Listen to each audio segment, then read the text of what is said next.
will come to order. Clerk, please call the roll. Senator Plummer. Senator McClure. Senator Bryant. Here. Senator Chesney. Senator Lewis. Senator Villanueva. Senator Preston. Senator Porfirio. Senator Peters. Senator Hunter. Senator Feigenholtz. Senator Edley Allen. Senator Villavalam. Chair Bell. Present. For the record, we have two committee members present. The following, do we have any blue screen? Do we have any media credentials? Okay. The following legislative measures will not be heard today. Senate Bill 3316. Today, we will hear subject matter testimony on the following bills. Senate Bill 4119, the fiscal year 27 budget for Capital Development Board. Senate Bill 4137, the fiscal year 27 budget for the Prisoner Review Board.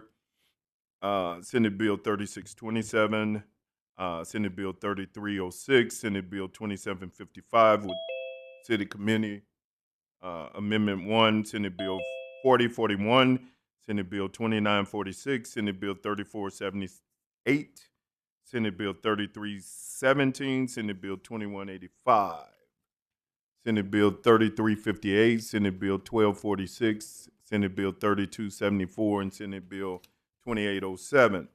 Our first order of business is Senate Bill 4119, the Capital Development Board's budget request.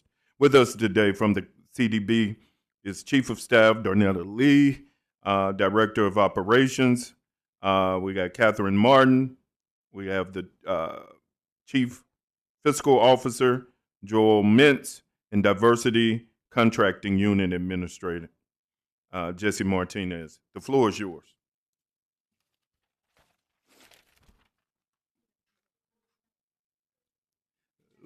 No, that's perfectly fine. Rearrange however you want it.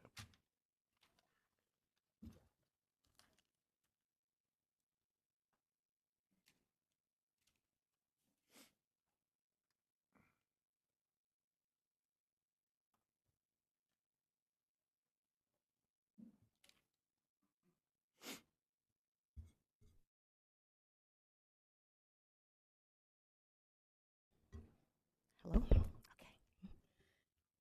Okay. Good evening, Chairperson Belt. Vice Chair Villavalam, Minority Spokesperson Lewis, and esteemed members of the committee. My name is TJ Edwards, and I'm honored to serve as the Executive Director of the Illinois Capital Development Board. I appreciate the opportunity to present our budget requests and to provide an update on the work CDB is delivering across Illinois. Today, CDB is managing 610 active statewide projects valued at $7.6 billion. This includes 444 at state facilities valued at over $4.7 billion and 166 projects for higher ed institutions valued at $2.8 billion, while maintaining a 25 to 27% BEP VBP participation on our portfolio of projects. CDB is also managing approximately $1 billion in capital grant programs through collaborations with IDPH, IBHE, and HFS. These grant programs include Early Childhood Construction Grant Program for $100 million, the Community Health Center Construction Grant Program at $50 million, the Independent Colleges Capital Program at $400 million, and the Hospital and Healthcare Transformation Capital Investment Program at $200 million. CDB has successfully deployed over $3.7 billion to modernize infrastructure and stimulate regional economic growth. Since 2019, in 2026, CDB reached construction milestones on numerous projects, celebrating 18 construction milestone events. That's 11 at higher ed institutions and 7 within state agencies. We've received 8 industry awards recognizing excellence in engineering, conservation, civil design, procurement practices, and construction delivery. Currently, our headcount is 157 full-time employees and 5 contractual staff members. We have 12 positions going through the hiring process, and since July 1st of 2025, we have filled 28 positions, including 15 individuals that are new to CDB. During that same time, we had 8 retirements and 9 separations. So while we're doing everything in our power to get people in, we have had some separations, but we continue to thrive to improve our headcount. Given the high volume and complexity of our workload, we're requesting to increase our authorized headcount from 180 to 189. And for FY27, we're requesting an operating budget of $57,543,600. 79% of that, which is $45.4 million of our FY27 request, is to support our staffing headcount request of 189 to allow for ongoing management, technical implementation, as well as we continue to deliver on the RBI investment program. Thank you for your attention, and we look forward to answering any of your questions today. Thank you, Director Edwards. I don't think I recognized you when we first. I'm looking right at you, but I think I called your whole team and didn't, acknowledge you. It's so okay. Thank you for the introduction. And starting, Clerk, please add Senators Lewis, McClure, and Plummer to the roll. Senator Lewis. Thank you, Mr. Chair. Senator, before you start, can Clerk please add Senator Feigenhost to the roll? I'm sorry, Senator. Go ahead. No. Thank you. Thank you, Chairman. Director, always good to see you with your team. Thank you for the time we spent actually a couple weeks ago also going through some things. Mr. Chairman, you and I have been at this committee. This is our 4th year together. Yes, sir. I believe. And between Capital Development Board, Tollway, and IDOT, I think you and I recognized that we would have over 10, if not $15 billion a year with potential coming through this committee for construction projects. And you and I started on a plan 3 years ago with me, I believe, saying I like to build. With a 4-letter word behind it. Right. And I like to build stuff. And I challenged you, Director, and this team 3 years ago to increase your velocity of projects, increase your throughput of monies, and rather than having it sit in our state bank account, getting it out on the street. Mr. Chairman, I'd be happy to share with anyone, but the Capital Development Board shared with me their progress in that initiative. In 2022, they had $5.3 billion in projects released, and as of today, the number I'm looking at is $8.5 billion, or almost a 60% increase in dollars. Some of that, yes, is inflationary. But at the same time, Director, I want to compliment you and your team for heeding the advice of this committee and actually getting those dollars on the street and putting people to work. Mm-hmm. Thank you. So thank you. Thank you. The second part that we pushed 3 years ago was increasing our diversity hiring base. And that we were going to, by increasing our dollars on the street, we can maintain our current contractor base as well as grow our diversity hiring and diversity contractors. I know Jose is sitting right here as well. He does a heck of a maintenance program, but could you tell the committee the progress you made in the past 3 years related to diversity contracting? I'll let Jesse speak on that. No worries. Well, right now we're about 25% on BEP statewide, 27% on contracts awarded to BEP firms. And where we really move the needle is of all the pre-qual firms that are eligible to bid state work, we've increased that to about 18% of the pre-qualified firms. 5, 10 years ago, we were really looking at meeting these requirements with suppliers, and we were fighting for ways to get more contract work instead of supply, meeting these goals with supplies. Well, now we're at 18% of the pre-qual firms, and that means these are firms that could bid directly with CDB. So those are, I think, metrics that kind of show how we're trying Where to were you increase 3 years ago? Do you remember? Or I would have to look, but I can are you provide. are you higher or lower than? Oh, we're higher. We're definitely higher than 3 years ago, and we were You're at 18% now, but where were you like in 2023 when we? Oh, now you're at 27%. So you've Yeah. grown 50%. Your yeah, and supplier it's base. correct, and it's been a more of a retail approach of working with contractors in the industry to invite them and walk them through our process.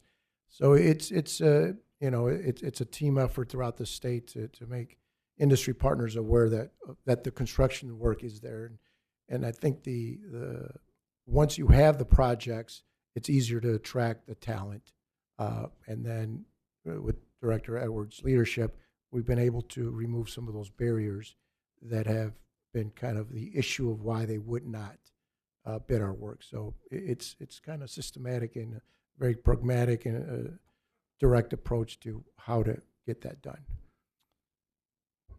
Go ahead, Director. I would just add that, one of the simplest things we did was inviting people to come in and talk to us, and collaborating directly with firms that want to do business with the state. When Jesse talks about the barriers, one of the things that we were hearing echoed a lot was we were out of reach.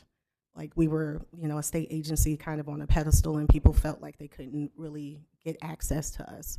And so we just decided to meet people where they are and bring them into the office and talk to them about our opportunities, go out into the community and have outreach events, and then just simply ask the question, why aren't you bidding our projects, and what can we do to get you to bid? And so just by taking a very simple approach and just having conversations, I think we've been able to increase that type of participation. I think that's excellent work. I don't know of another state agency that is close to meeting its goals of a 30% diverse contractor base. You're at 25, and in 3 years you have grown by 50%. I don't see anything stopping you.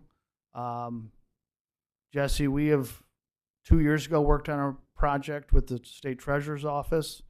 I'm happy to tell you that the cash flow for contractors program is up and running, in which we can provide cash flow with guaranteed loans to contractors who are from impoverished areas everywhere in the state to grow the opportunities and increase your ability to find those diverse contractors, whether they be in Carbondale, Decatur, Chicagoland area, but that program is up and running. I do have one constituent per se issue related to our universities. I see you have higher ed has $2.8 billion in projects released, but they seem to be upset related to ongoing maintenance and other issues. Can you just address our higher ed community and what may or may not be going on there? There are obviously significant deferred maintenance issues throughout the state, and higher ed is no. They're experiencing the same thing like everyone else. I think what we are doing is we're meeting and collaborating with IBHE. I talked about the grant program earlier, but beyond that, we collaborate with IBHE to understand the higher ed needs. When we met you last year, you asked us, this body asked us if we would collaborate better. So quarterly, we had meetings with the higher ed institutions to talk to them about the individual projects, the needs, and how we can assist in serving, in identifying where their priorities lie. And as we work with IBHE and the individual institutions to really identify their priorities, we're able to work with Gambi to, advocate and assist with determining where the money should go and how those priorities should be outlaid. And so that's just one way that we've been doing it, really hearing directly from them on their needs and understanding that, on Monday it could be a roof, but a storm can come through and it can be something totally different, a month from there. And so being fluid and consistent with those conversations, I think, is how we're addressing those needs.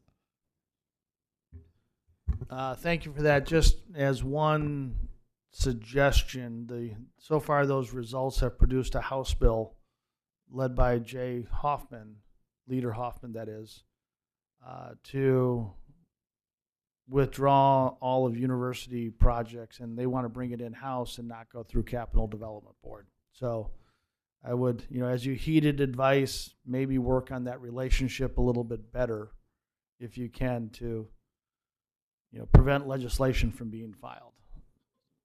So, Mr. Chairman, thank you very much. And again, I just want to compliment the Capital Development Board overall from where we were 4 years ago and heeding our advice to get more monies out on the streets. So Thank you for the collaboration. Thank you, Senator. Senator Bryant. Thank you, Mr. Chairman, and thank you, Director, for being here. So I'm looking at two terms that I don't fully understand, and I'll tell you what those are, and then my question. It is the Building Condition Index and Systems Cost Index to support long-term capital planning for state agencies. And the reason I'm asking, it seems like those fall into the silo of, I've been visiting a lot of correctional facilities, as I usually do. And almost every place I go where I see something like at one facility where then they're not even hardly serving meals in the chow hall anymore because the roof leaks. And when I ask what's going on, they always say, well, it's a CDB project. So are those two terms something that would fall into that? And what are we doing about getting money out to agencies where we have buildings that they can't use anymore? So those two terms are related to our facility condition assessments that we are rolling out statewide. And basically, we have a team who goes and does assessments on the building systems and provides information to us so that the capital resources that we have can be allocated where there's the most critical need. So it's not a tool that you're using yet, you're getting ready to use? No, we have it. We've done DOC facilities, DHS facilities. We're working on DVA. So is there like a score or something for the Yes. need? Yeah, it produces, it takes a group of different factors and kind of makes recommendations based on the condition of the system, and then also recommendations on how to best utilize limited funding to get. How would someone like me be able to access those scores or the way that you have assessed them? You can, if you have a particular facility, you can reach out directly and we can share that with you if we have completed that facility. Okay. So you're doing the whole facility, not just a project, like one project against another project? We're doing it kind of site by site. Okay. So our goal is to kind of do this on a continuous basis so that we have an accurate picture of the backlog of deferred maintenance year over year. So I'm not trying to paint you in a box here, but so if there were a correctional facility and you can't serve a meal out of the chow hall, like that would be a high priority, right? Okay. I might have to get with you to figure out why some things are not getting done. Yes, Okay. please feel free Thank to you. reach out. And then, I'm sorry, did you have? No, I was just going to say we can definitely schedule something and sit down with you and talk Okay. about the facilities that you're speaking of directly. Okay, thank you. And talk through what those conditional assessments Okay. are showing us. Thank you.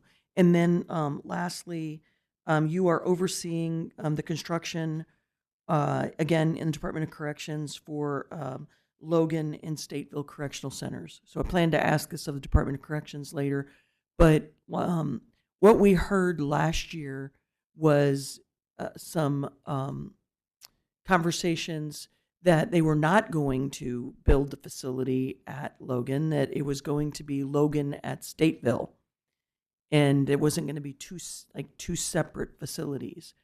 Can you shed some light? Like, is it two separate? Will there be a facility at Logan, and will there be a facility at Stateville? We have not changed any intention. So at this time, we have brought on board the owner's rep. Last year, when we spoke to you, we were still going through the procurement for that service. So the owner's rep is on board. They're meeting with stakeholders, helping both CDB and DOC kind of determine the requirements, go through. And those stakeholder meetings really do help formulate what those requirements should look like.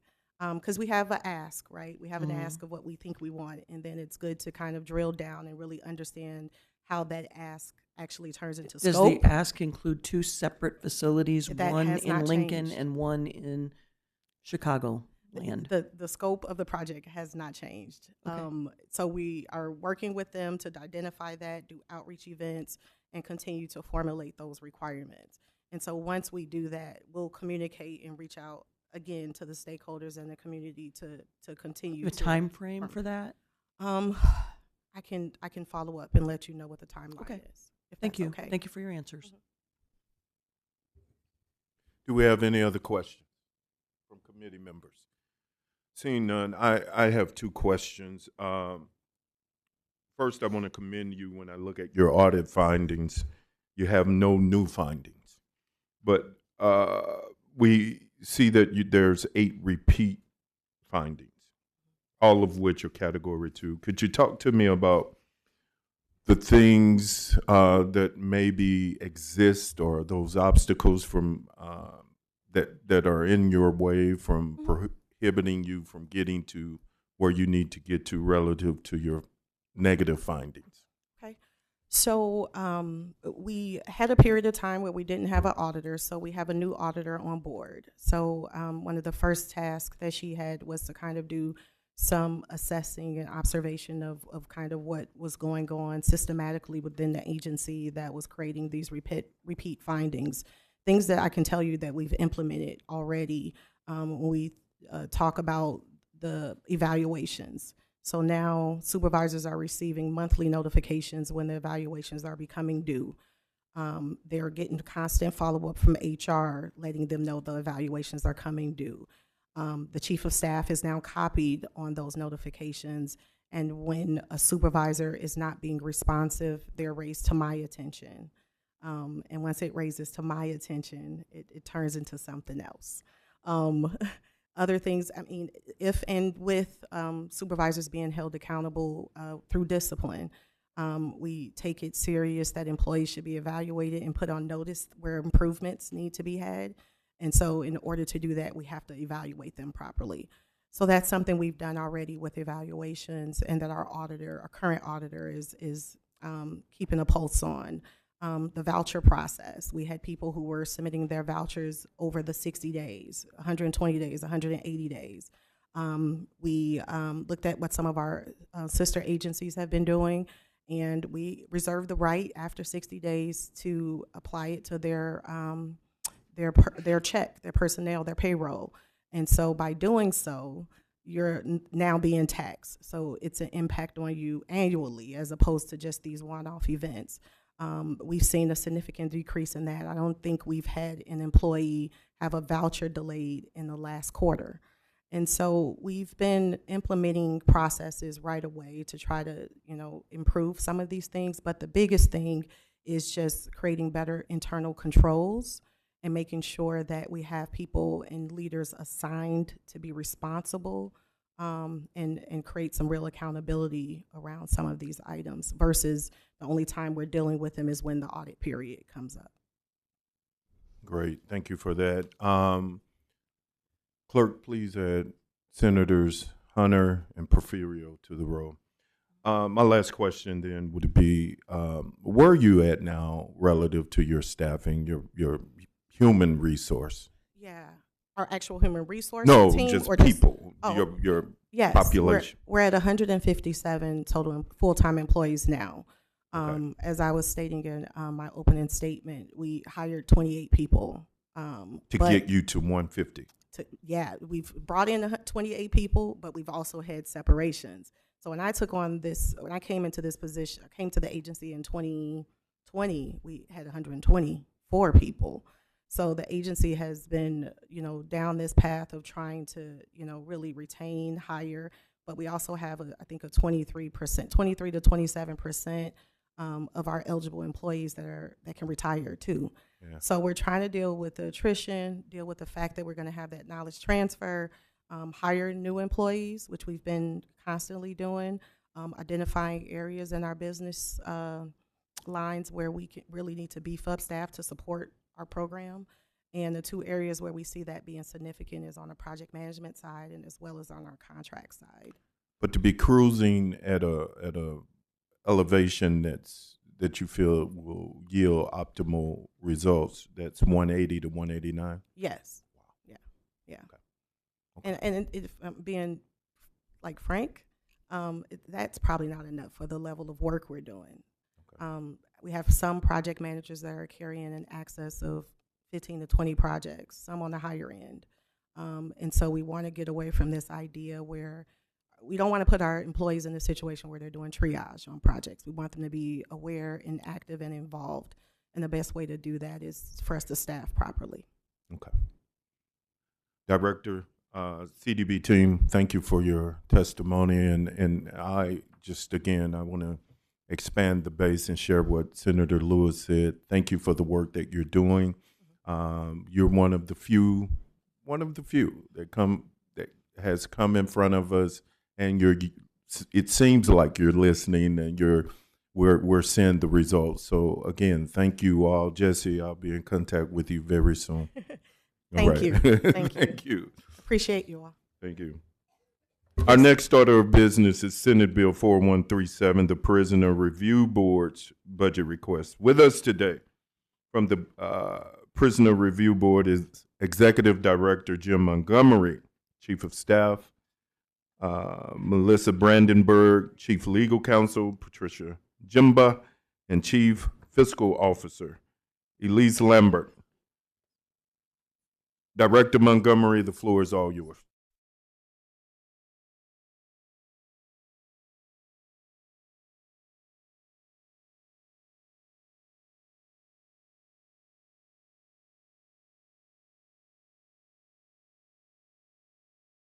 Good afternoon. Chairman Vice Chair Villavellum, Minority Spokesman Lewis, and all members of the Senate Appropriations Committee on Public Safety and Infrastructure, thank you for all for your time today. My name is Jim Montgomery. I serve the people of this wonderful state as the Executive Director of the Illinois Prisoner Review Board and have been in this role since April of 2024. It is my honor and pleasure to speak with you. With me today are PRB Executive Staff members, Chief of Staff Melissa Brandenburg, Chief Legal Counsel Patricia Jemba, and Chief Fiscal Officer Elise Lambert. Each day, we at the PRB work diligently, both as an internal team and with our public safety partners. We continue to enhance these partnerships and to build the relationships necessary to ensure we're in compliance with legislation and are implementing policies in a manner that ensures public safety while also ensuring that both restoration and justice are accomplished. The Prisoner Review Board strives daily to professionalize and modernize the processes and procedures that improve our work. Because of our partnership with the General Assembly, we have made great progress on the goals that I first communicated to this committee 2 years ago. Over the past year, the PRB has improved the quality and frequency of victim and witness notifications by hiring a Director of Victim and Witness Services who is working to expand our communication methods and outreach endeavors and to build the relationship with public agencies and advocacy groups. We have streamlined our victim notification process by centralizing all notifications on hearings within the Victim and Witness Services Unit. We continue to work to provide trauma-informed service resources for victims and witnesses to help them stay safe, inform them of their rights, and to explain their opportunities to engage in the post-conviction process if they choose.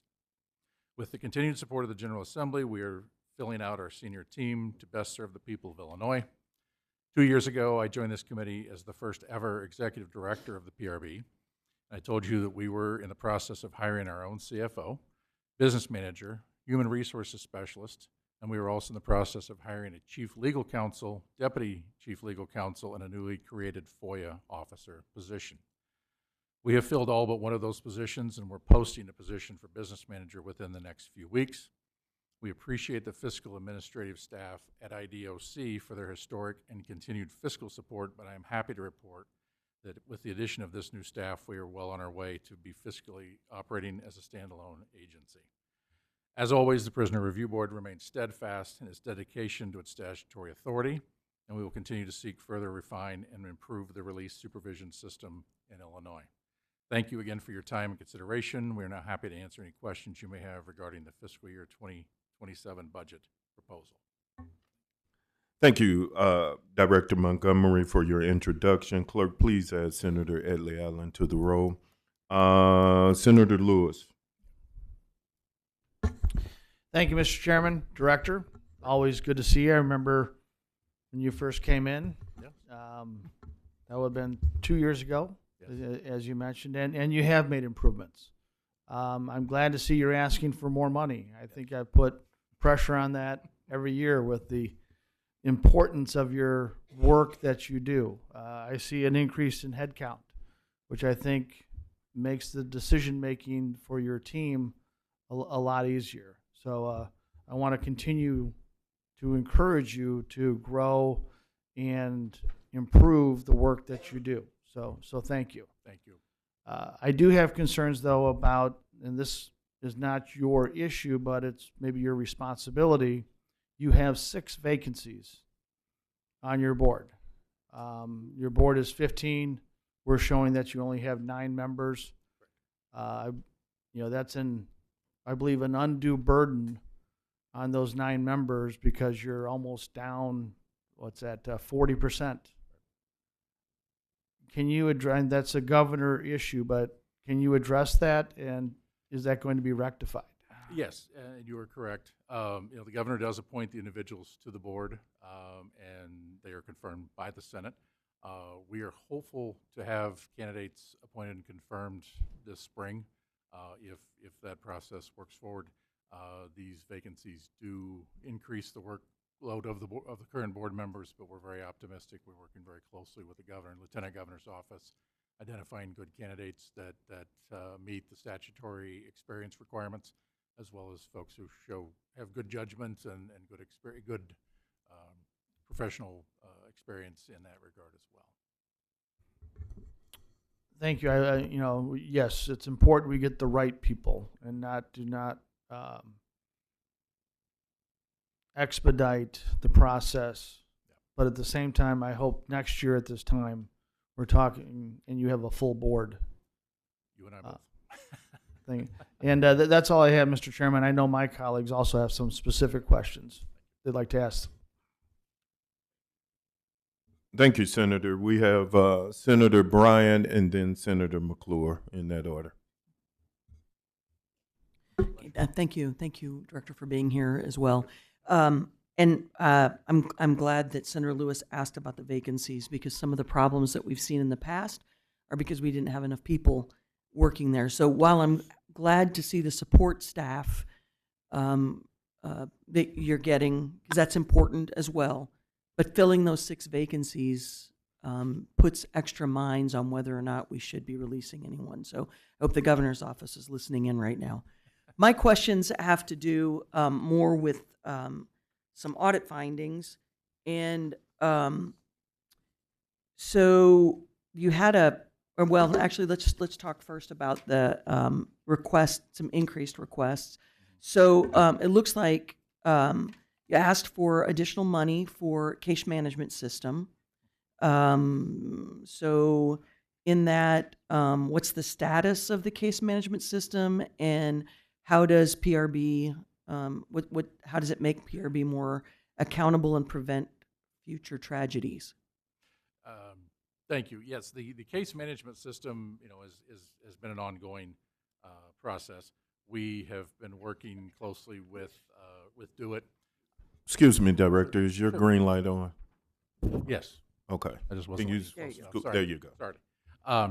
Yes, we this past year have hired someone who's retired, has experience with both the procurement and IT, experience with the state to move that process forward. But we have been working with our partners that do it to identify the platform to build that case management system, and we're very optimistic about the progress we've made in the past year, especially relative to the progress in the prior couple of years. So you have the money to do the case management system. I want to make sure I'm hearing you. You're moving towards using it, Yes. but you're not using it yet. What's the time Yes. frame for that? Yes.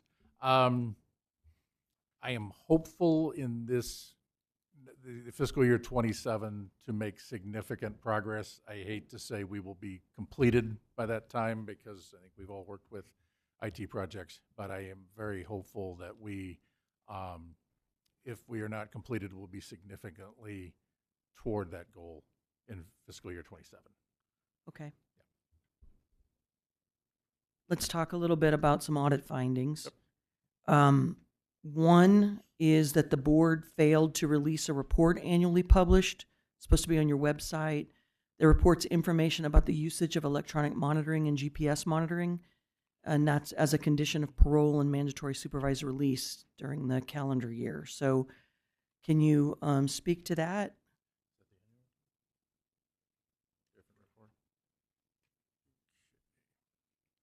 Sorry, give me just 1 second, Senator. Yeah, take your time. Yeah. Senator Belt's in charge of making you move fast. I'm not.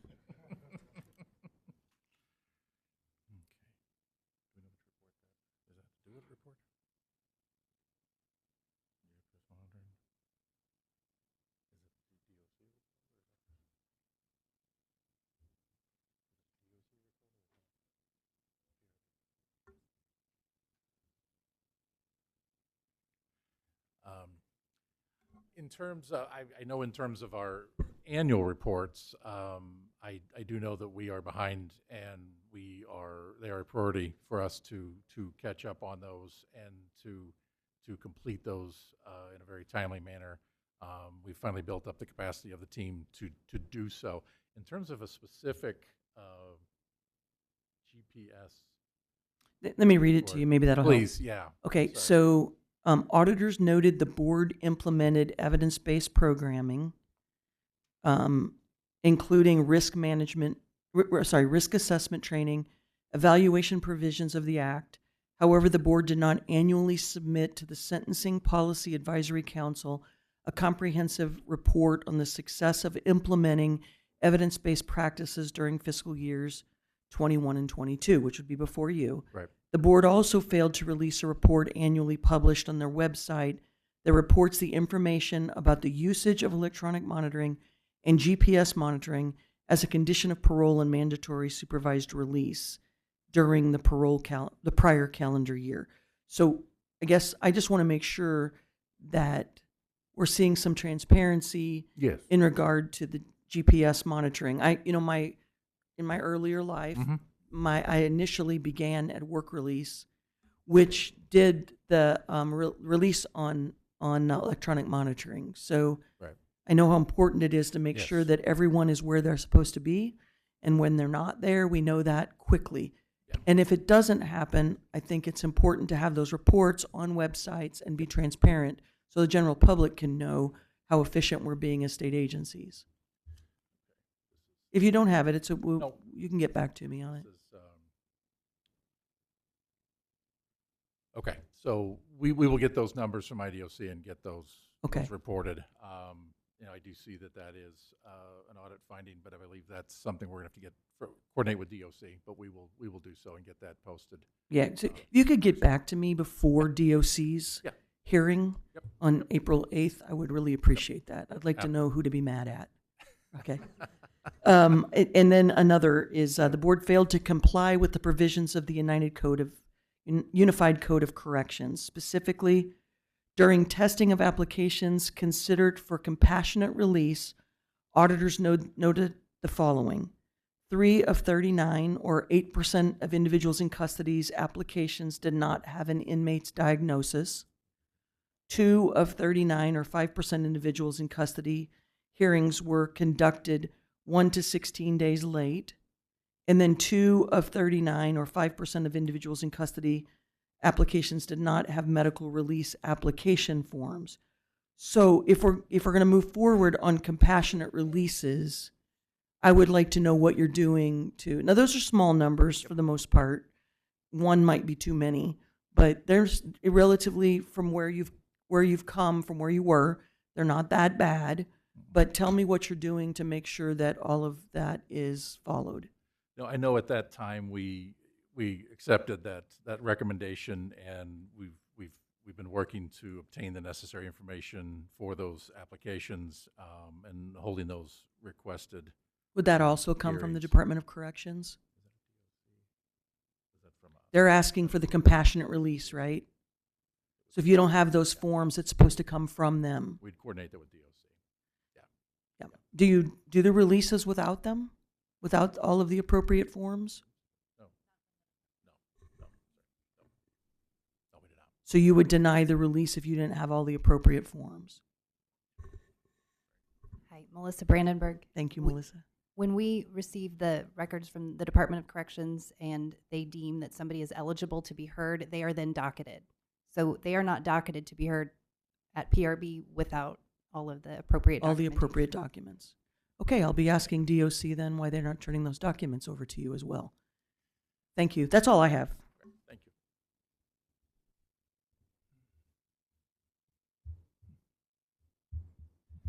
Thank you.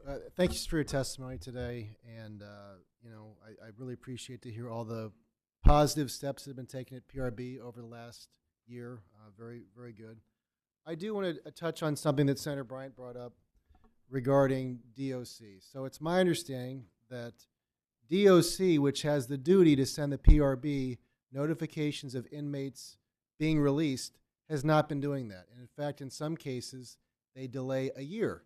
And since the PRB is responsible for setting their mandatory supervised release conditions, including ensuring that they're not contacting victims they're not supposed to be contacting, etc., that's really troubling.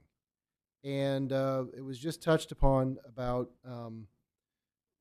documentation and stuff regarding electronic monitoring, which obviously can be a part of mandatory supervised release. But if the PRB doesn't even know these people are released, that's really kind of scary, I think, for a lot of people. If people knew that, this is something I've talked to DOC privately about now for months. I have not made a public issue of this, but it's really concerning, and they keep promising me it's fixed, it's going to be fixed, it's going to be fixed.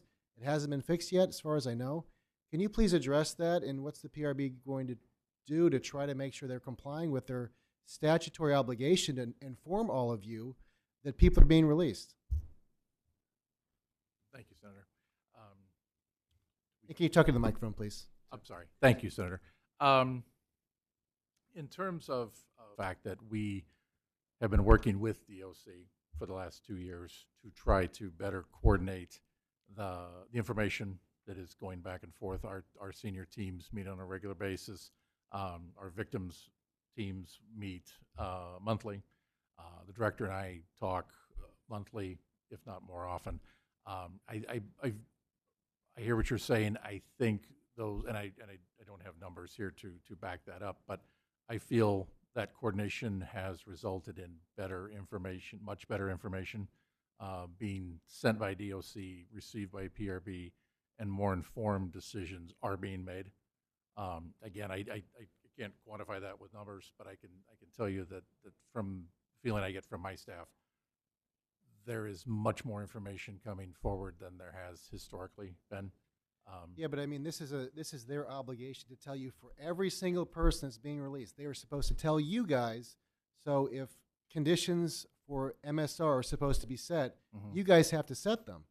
And DOC is on this big push to release people no matter what. They let them, in many instances, they let someone take this same class 10, 15 times and get the same credit for it to get released early.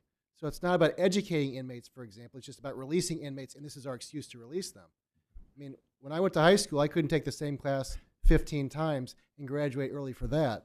So this is a running problem, and it seems to me where DOC is involved with the PRB now is that they don't want conditions to be set for these people, because if they've got no conditions to follow through with, they can't be violated, and therefore they can never be back into DOC, even if they are to do bad things like contact victims. And if they don't have the conditions of MSR set by the PRB, they're basically out there to do whatever they want. Yeah.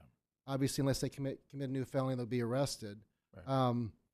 That's a real problem, especially for public safety and especially for victims who don't want to be contacted. And as you know, there's a recent case that the PRB was, really blasted for, not involving you, but where a victim was being contacted by a guy who was out, and then PRB did nothing at the time, and then he killed her. Or, excuse me, he tried to kill her, but instead killed her son. So with you guys not being able to set these rules to make sure people are staying away from victims, et cetera, that's a real problem, even if it's just one case. But my understanding, it's a ton of cases. And the delay is not a week or 2 weeks, it's like up to a year. And this is directly from 2 PRB members themselves to me.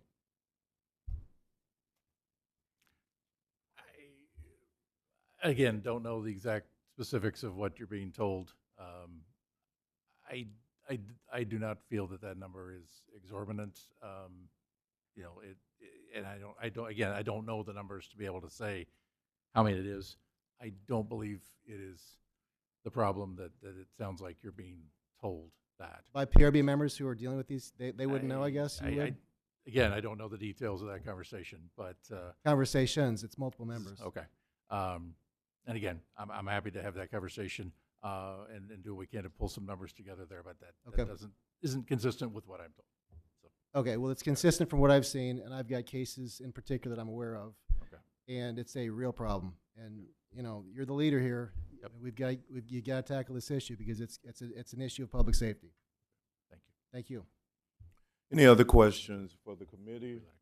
Seeing none, thank you. Okay. Thank you, Director. Thank you, PRB. Our next order of business is Senate Bill 2755 with Senate Committee Amendment number 1.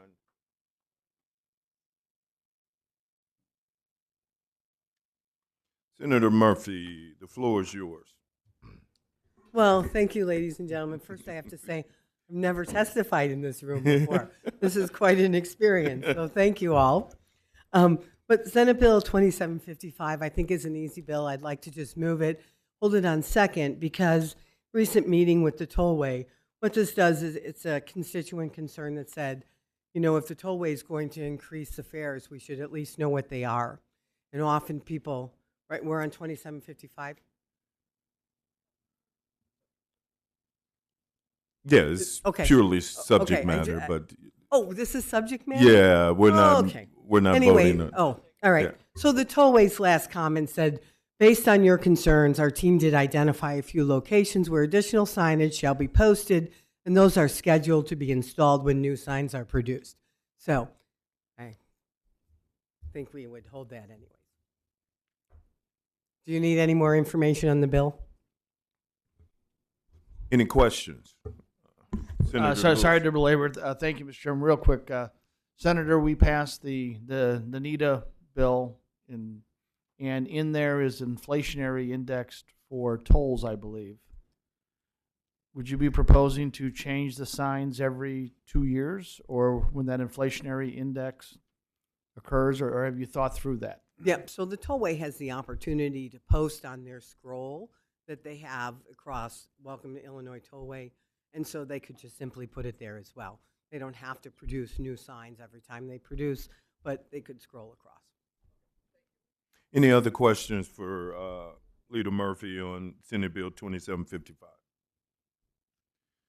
Seeing none, thank you for testimony, Senator, on Senate Bill 2755. Don't go anywhere because you have Senate Bill 4041. So is this also subject matter? Yeah, it's all subject matter in here. So this bill, because there's been a modernization program at O'Hare Airport particularly, this just requests that they also modernize the O'Hare noise compatibility program. Runways have changed, so as decibel levels may have changed, we should also modernize that whole program and also include Midway Airport as well. Any So happy to answer any questions. Any questions? No cost because it comes out of the already fee that goes into the O'Hare noise compatibility, and it allows for administrative fees. Okay. May I be added as a co-sponsor to your bill, sitting Sure, on this sure. committee with you? So thank Got you. one question from Sorry, Senator sorry, I do have Brown. one question just because of what you just said. So our notes say that it's subject to appropriation.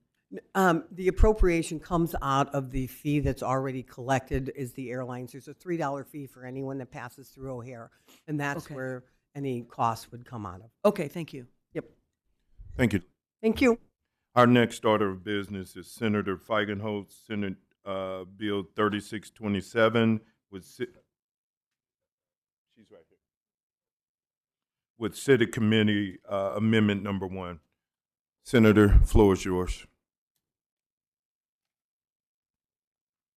Thank you. And Chairman, I appreciate that. There's another amendment that is coming. I just want to talk about the subject matter to members of the committee. Okay. You know, first of all, thank you for your indulgence.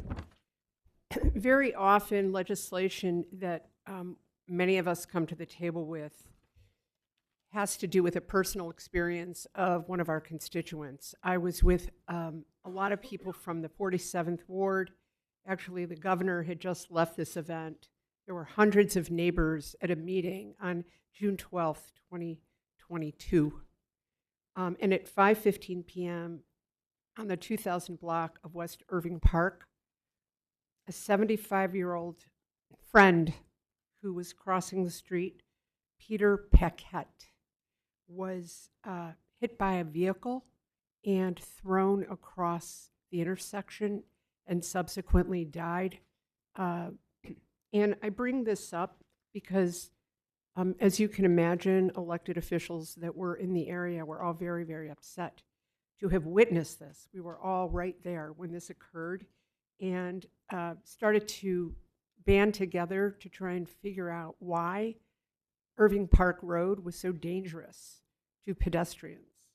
And we enlisted the alderman who was frustrated working in between two incredible bureaucracies, CDOT and IDOT, and was trying to navigate this. He was a relatively new alderperson, and we sort of started to have demand that IDOT and CDOT be in the room together so that we could all hear why not. And it was very productive. It actually is the historic memorandum of understanding came out of that meeting where we were able to get to yes and come up with a solution. And although this is in particular is a bill about quick build, we were able to, in this scenario that I talked about, get permanent calming and oasis for traffic for pedestrians, but it took a very long time, and there are interim solutions that I'm going to have Ellen Stanky talk about. And by using, these quick build materials, because there's quite a few accidents that consistently occur in between accidents and remedies that we could have temporary solutions for. So I would appreciate it if you would invite my guest, Ellen, to speak to that. Go ahead, Ellen. Just state your name. Hi, my name is Ellen Steinke, and thank you, Chair Belt and members of the committee for your time today. I'm a Chicago resident and actually a constituent of Senator Feigenholz, and I also produce a live educational comedy show that brings together public officials, advocates, and residents to make complex civic issues like street safety more accessible and understandable. Actually, we had Senator Simmons as an interview guest on the show. But through that work, one thing has become very clear. We know where the problems on our streets are long before we fix them. We have high injury corridors, repeated crashes in the same locations, and streets near schools or transit where people are constantly at risk. But the process of implementing permanent infrastructure, especially anything involving concrete or involving more complex engineering work, can take months or years. And in that gap between identifying a problem and completing a permanent fix, people continue to get hurt. And so that's the gap that quick build approaches are designed to fill. Quick build allows agencies to act immediately using low-cost, flexible materials like paint and posts to reduce risk while longer-term solutions are designed and funded. It gives us a way to respond in real time instead of waiting while the same crashes continue to happen in the same places. In my work, I think about quick build as the improv of street safety because it allows agencies to test solutions in real time, see what works, and adjust quickly before committing to permanent infrastructure. That flexibility also leads to better designs, faster implementation, and more responsive decision-making.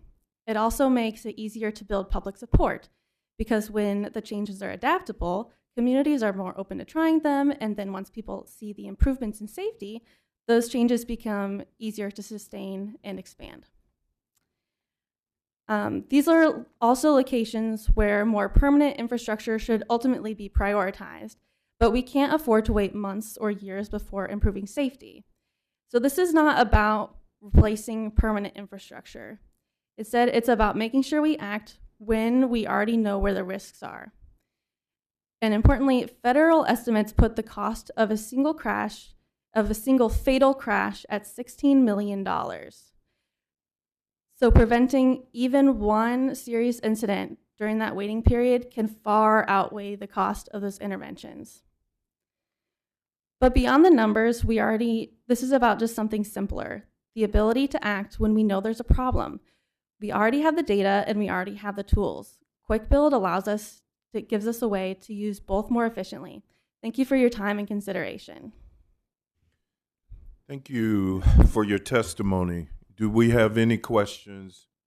Any questions?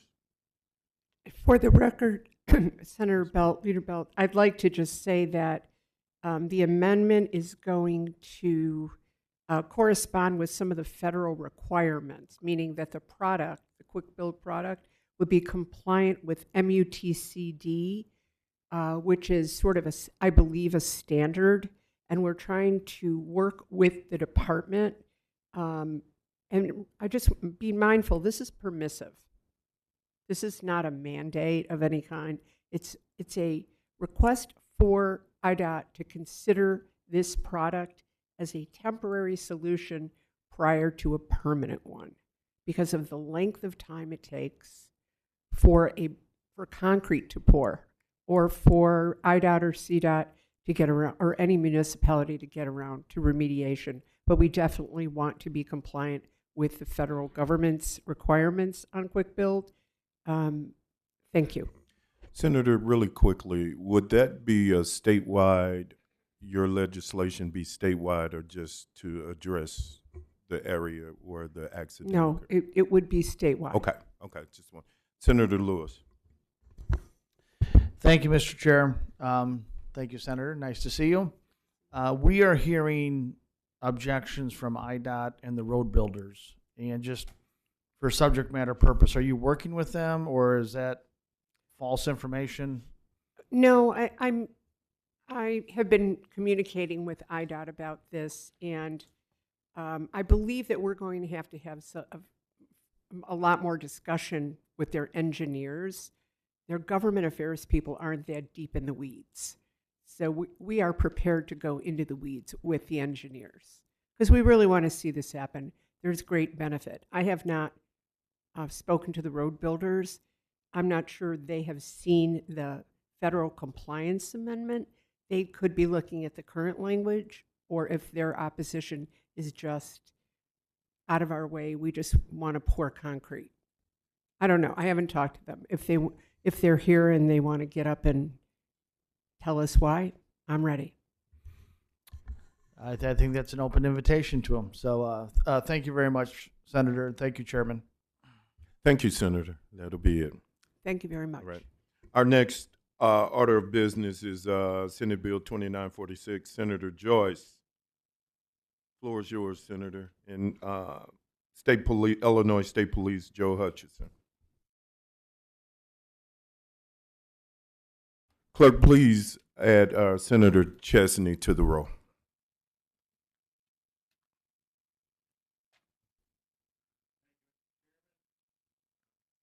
There we go. Thank you, Mr. Chairman.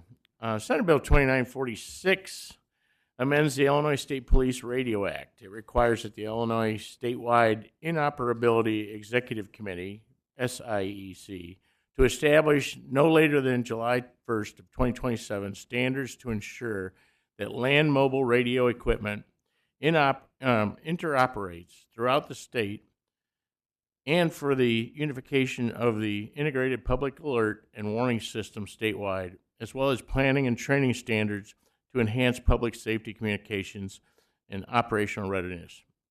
It does several other things, but the basic crux of this, and this is going off script, but recently we had a horrific tornado go into the Kinky area.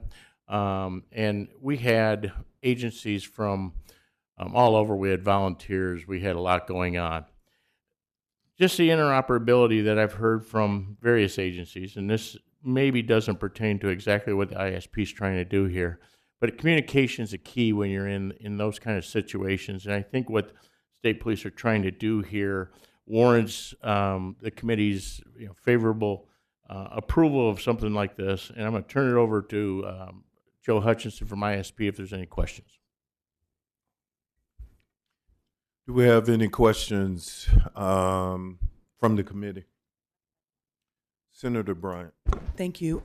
So this is an appropriations committee, and I know, Senator, you don't have any control over where things get assigned, more than I do, but you don't have any control either.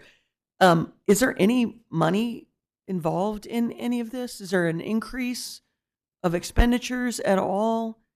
So you're... No. Okay, thank you. Senator Lewis. Thank you, Mr. Chair. Senator, this is just a concern that is brought forth by A-1. Have they reached out to you about language that is confusing to them as to governor appointees or? Haven't heard from them. Okay. Maybe they should come visit you. So I think that's a good idea. I'm talking to A-1 quite a bit right now on other situations, so okay. We are in open communications, but not on this subject. Thank you very much.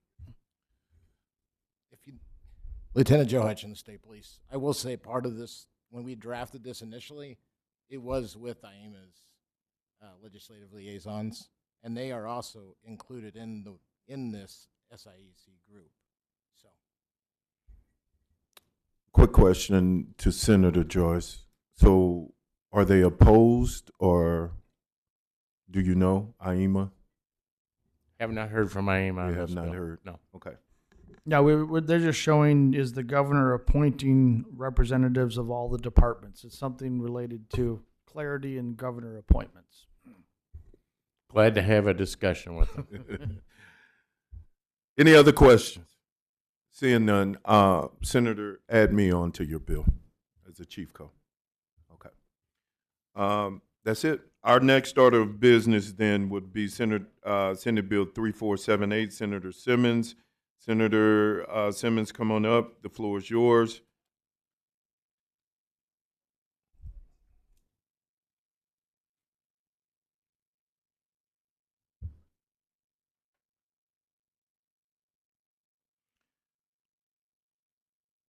Also, do we have, who do we have, Senator? Is it Nick? Nick Hunter. Hunter. With Chicago Bike Grid. And Sanjay Kumar? Okay. Senator, floor is yours. Thank you very much, Mr. Chair, members of the committee.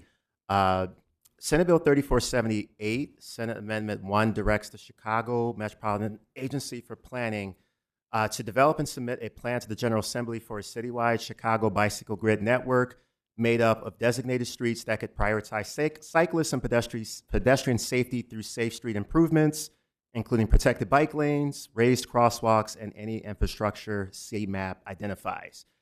The amendment would be to the Illinois Highway Code, Bikeways Act, specifically does the following three things. It tasks CMAP with developing and delivering a plan for a connected network of streets with protective infrastructure in Chicago and for municipalities sharing a border with Chicago by June 1st of 2027.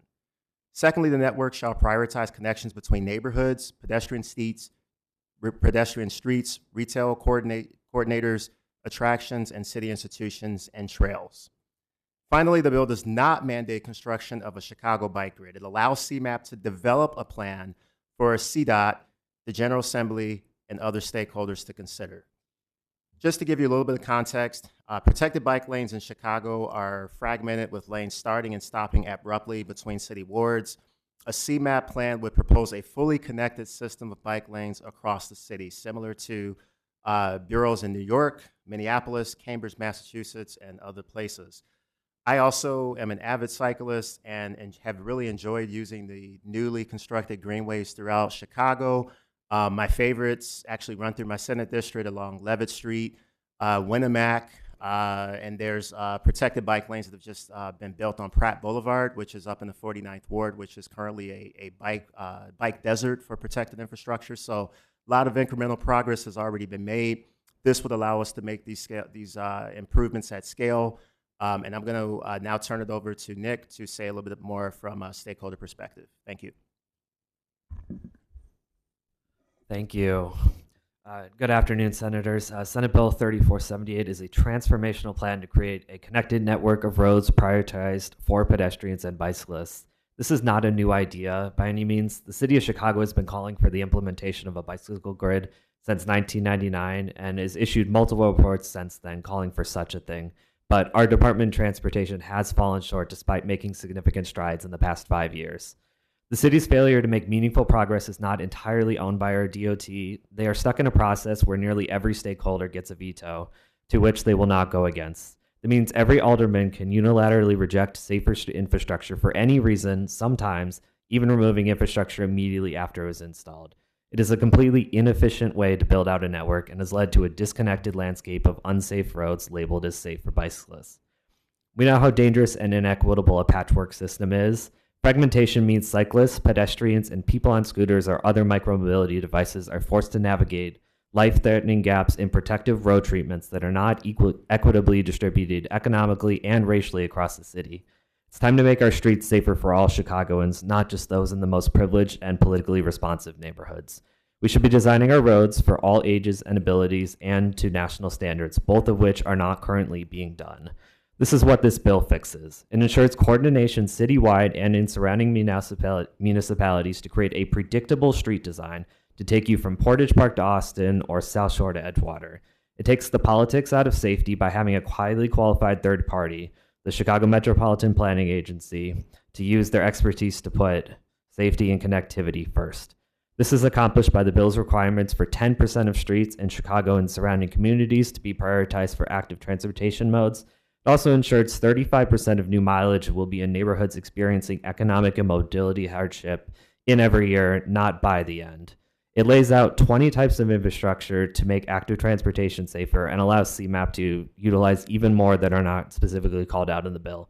Additionally, the plan would include an installation schedule for CDOT and the Cook County Department of Highways and Transportation to implement beginning in 2028.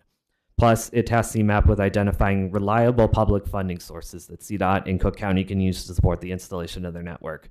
I want to highlight what this bill does not cause to happen, does not undo or put aside existing infrastructure. It builds on it by awarding credit for meaningful progress that has already been completed and provides for additional credit when repair to existing infrastructure is made.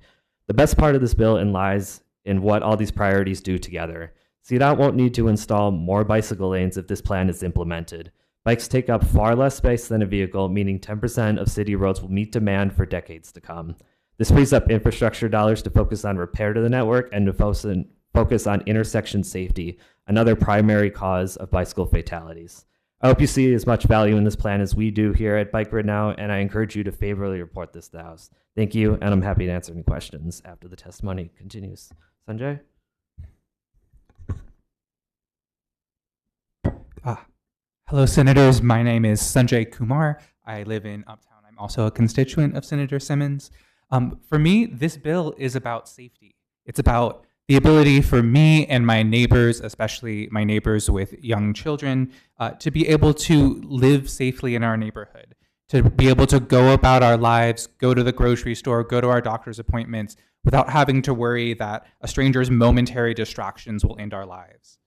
This isn't an idle fear. I have close friends who have been hospitalized and seriously injured while biking on non-grid roads. And we know that cyclist injuries have gone up 42% since 2022. Poor street design also hurts pedestrians. I myself have been hit by electric scooters on the sidewalk in places where there is no protected bike lane. When biking infrastructure is disconnected, we see a lot more people biking and scootering on sidewalks, which makes our sidewalks less safe, particularly for our elders and for people with mobility impairments. Every single one of those injuries and deaths are the result of policy choices, and I am here because I want to make sure that we are taking steps towards fixing the issues that have made that, where we have made the wrong choice. And the good news is we know how to fix those problems. This bike grid bill has a flexible list of data-backed improvements to streets. Many of these improvements I've seen in my own neighborhood make me feel much safer on my bike, and I know my neighbors are as well.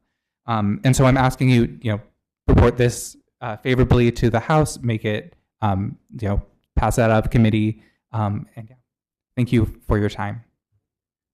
Thank you. Any questions to Senator Simmons on the legislation?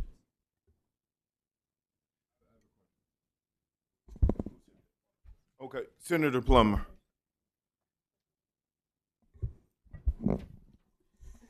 So thank you for the presentation. Thank you for appearing. It seems that there might be some overlap with what's already in place. I don't know what conversations you might have already had with IDOT, but can you talk to us about progress of those conversations? Senator, can you be more specific? So IDOT has an active transportation plan to identify measures to improve biking infrastructure throughout the entire state. I know prior to that plan, we had the Illinois Bike Plan to address various biking needs. That plan was considered innovative, I think, by all stakeholders at the time it was introduced. And then we also have the Illinois Transportation Enhancement Program, ITEP, to fund local bike projects. So I'm just curious, the proponents of this initiative, what conversations have we had from IDOT to date, and what are we doing about the overlap there? Yeah. So the existing IDOT initiatives that you speak of are all excellent. I want to be really clear. What we want to do with SB 3478 is bring these improvements to scale. And so, Nick spoke and Sanjay spoke earlier about how we can have essentially coordinated planning, so that an example of Senate Bill 3478, you have adjacent municipalities like Oak Park, Robbins, Evanston, Niles, where you have a bike network in the city's ward, but then no connection going into the suburb. This immediately would put a perimeter around all those deserts for protective bike and pedestrian infrastructure. So that's a good accomplishment going forward. Brings efficiency to the process, make sure that we're spending tax dollars effectively in terms of building out safer infrastructure for cyclists and pedestrians. The other thing about this legislation is that it requires CMAP essentially as a quasi-governmental agency to take the lead on this. And so this is essentially what they did when we worked on the NITA negotiations over the last 2 years. I think it makes sense to house this work at CMAP because they'll be able to look regionally at the entire Chicago Metropolitan Agency and make sure that folks who live in St. Charles can safely get down to Wheaton, can safely get down to the west side of Chicago, can safely get down to Navy Pier. That's ultimately what I think this step forward will allow us to accomplish. And I want to let Nick and Sanjay, if you want to add anything to that. As I noted, so the city of Chicago has had sort of what they designate as priorities, and IDOT, like as Senator Simmons says, has made a good job at listing these priorities and pushing them forward every year. What this plan does is it's a lot more specific than those priorities. It's going to basically make a plan like to a specific street and a specific treatment that the cities of Chicago and the surrounding municipalities can then implement. And what national standards are, you reference national standards, this would bring it to the highest national standards, like who oversees those standards, who sets those standards, who are you referring to? Yeah, there's two sets of standards that we're going to apply to. MUCTI, which handles signage, and AASHTO, which standardizes street design. In addition, we're also calling for them to meet NACTO standards, of which IDOT Commissioner Gia Biaggi was a contributor to that report. So then once we get outside the greater Chicago metropolitan area, walk me through how this becomes a statewide initiative. This bill doesn't make a statewide mandate. It makes a mandate for the city of Chicago and any municipality that borders Chicago, so we can ensure connections across political boundaries. And then, I mean, I think in here it referenced that it required IDOT to develop a statewide bicycle grid network. So that's what generated that question, but I understand what you're saying. I think maybe my last question, what kind of cost analysis have we done here? We believe this costs about $200,000 to $300,000, and that is mostly to pay the staff time that is going to be dedicated to this at CMAP. This is not; it has no cost for actually installing any infrastructure. It's just the labor to create the plan. So $200,000 to $300,000 to create the plan. Do we have any idea? Have we done any cost analysis on the plan? Not of yet. We leave a lot of that designation to CMAP. You would have to base a financial analysis based on what they report, because they could choose many different types of infrastructure, some more costly than another. Okay. Let me also just, in the spirit of the dialogue, so Nick is right. It's not a statewide mandate. I will confess that when I first authored this legislation in the fall, I wanted to have it be a statewide initiative, and then I heard from Bike Grid now that they wanted to do something similar that was a little bit more regionally focused on the Chicago metropolitan area. So rest assured, I would love to, once we, I think, get a little bit of a pilot foundation on this and see how the different municipalities are able to work together, do something that's focused on the entire state. I mean, the reality is that we have excellent bike infrastructure in some parts of downstate, but that can also be disconnected, so you have the same kind of phenomenon. I want to champion safe bike and pedestrian infrastructure across the whole state. I've been out to the Quad Cities where they have really good bike infrastructure and good pedestrian infrastructure, but that's not necessarily the case maybe in places like Rockford. So there's a lot of room to take this. To the question of cost that you brought up, Senator, I wanted to just go back and underscore that this legislation is really going to essentially provide recommendations for where this infrastructure ought to be built. I think we can expect from CMAP that they'll have cost estimates for each of those infrastructure improvements. I think that members of the General Assembly, once they get those recommendations, because that's part of what they'll be required to furnish us, will then look to appropriate funding sources that are already in existence, like the ones you mentioned, that can help us to actually pay for the infrastructure improvements. Okay, I appreciate that clarification. I mean, as filed, it's a statewide thing, so we would have to amend that to make sure it is concentrated on Greater Chicago, and if it's going to be concentrated on Greater Chicago, possibly it's a Greater Chicago expense, because that's obviously where the resources will be going. But I appreciate the presentation, and thank you all for being here. Just want to add one thing. So I believe you're looking at the current version of the bill. What we're discussing is Senate Committee Amendment 1, which is a replacement of the language that is much more tailored to Chicago and should answer a lot of your questions. Okay. Well, we don't have that. It hasn't been filed, so we haven't seen that. The staff has just confirmed that it'll be filed by tomorrow. Okay. My apologies, we didn't mention that. I thought it had already been shared with the committee members. Not a problem. Thank you. Is that it? Any other questions? Thank you, Senator. Thank you, Thank you Mr. for your Chairman. testimony. Thank you. The next three senators would be Senator Ventura, Senator Rose, and Senator Bryan. In that order. Senator Ventura, go. Thank you so much. Senate Bill 2185, as amended, it requires the Department of Corrections to screen for every person with substance use disorder as a part of the initial, as part of them coming in, as well as an ongoing substance use screening and assessment process within 24 hours of admissions. If at any point, so they'll be screened annually as well, and if at any point an individual screens positive as to having or then have a risk for opioid use disorder, is diagnosed with an opioid use disorder, is exhibiting symptoms with withdrawal, then the treatment is indicated and the department shall provide the medicine for opioid use medicated assistant treatment. If this sounds familiar, it's because you heard this bill last year. This bill has already passed the Crim Law Committee, and it was held up last year here in appropriations because of the questions on funding. The change that we've amended this bill is to direct the funding from the Opioid Settlement Fund. DOC has already been awarded $6 million from this fund, which is broken down into $2 million every year, including this first year for the next 3 years. Therefore, they already have the funding to comply.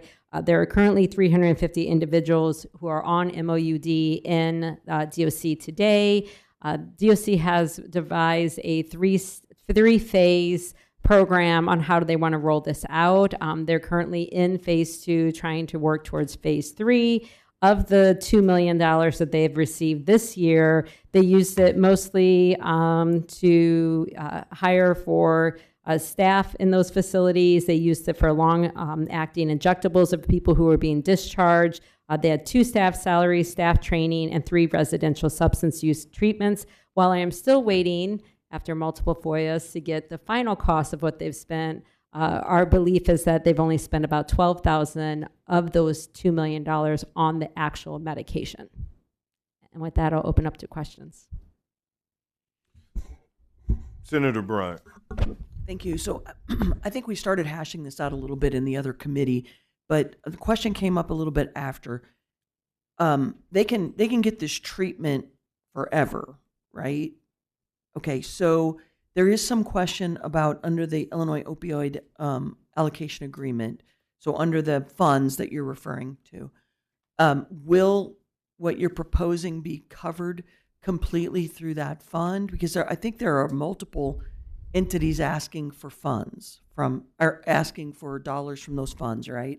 What happens when we run out of funds? Yeah, so the bill is worded that the medicated assisted treatment, which shall be provided and funded by the department with the use of any opioid settlements funds allocated to the department.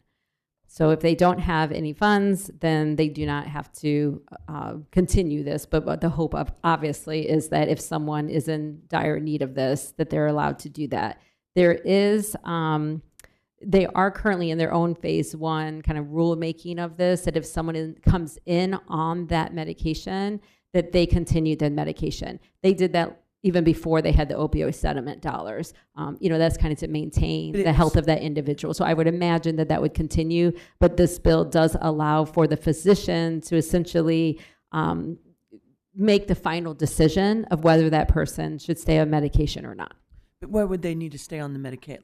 So they come in, they're addicted, they go on this, and then I understand that addiction goes on, but medically, the chemical part is alleviated at some point. So with opioids, it's a little different. On other drugs, that may be the case. With opioids, it essentially burns out the epinephrine receptor in the brain. So the person actually has a difficulty, feeling joy and happiness in the same way others enjoy that.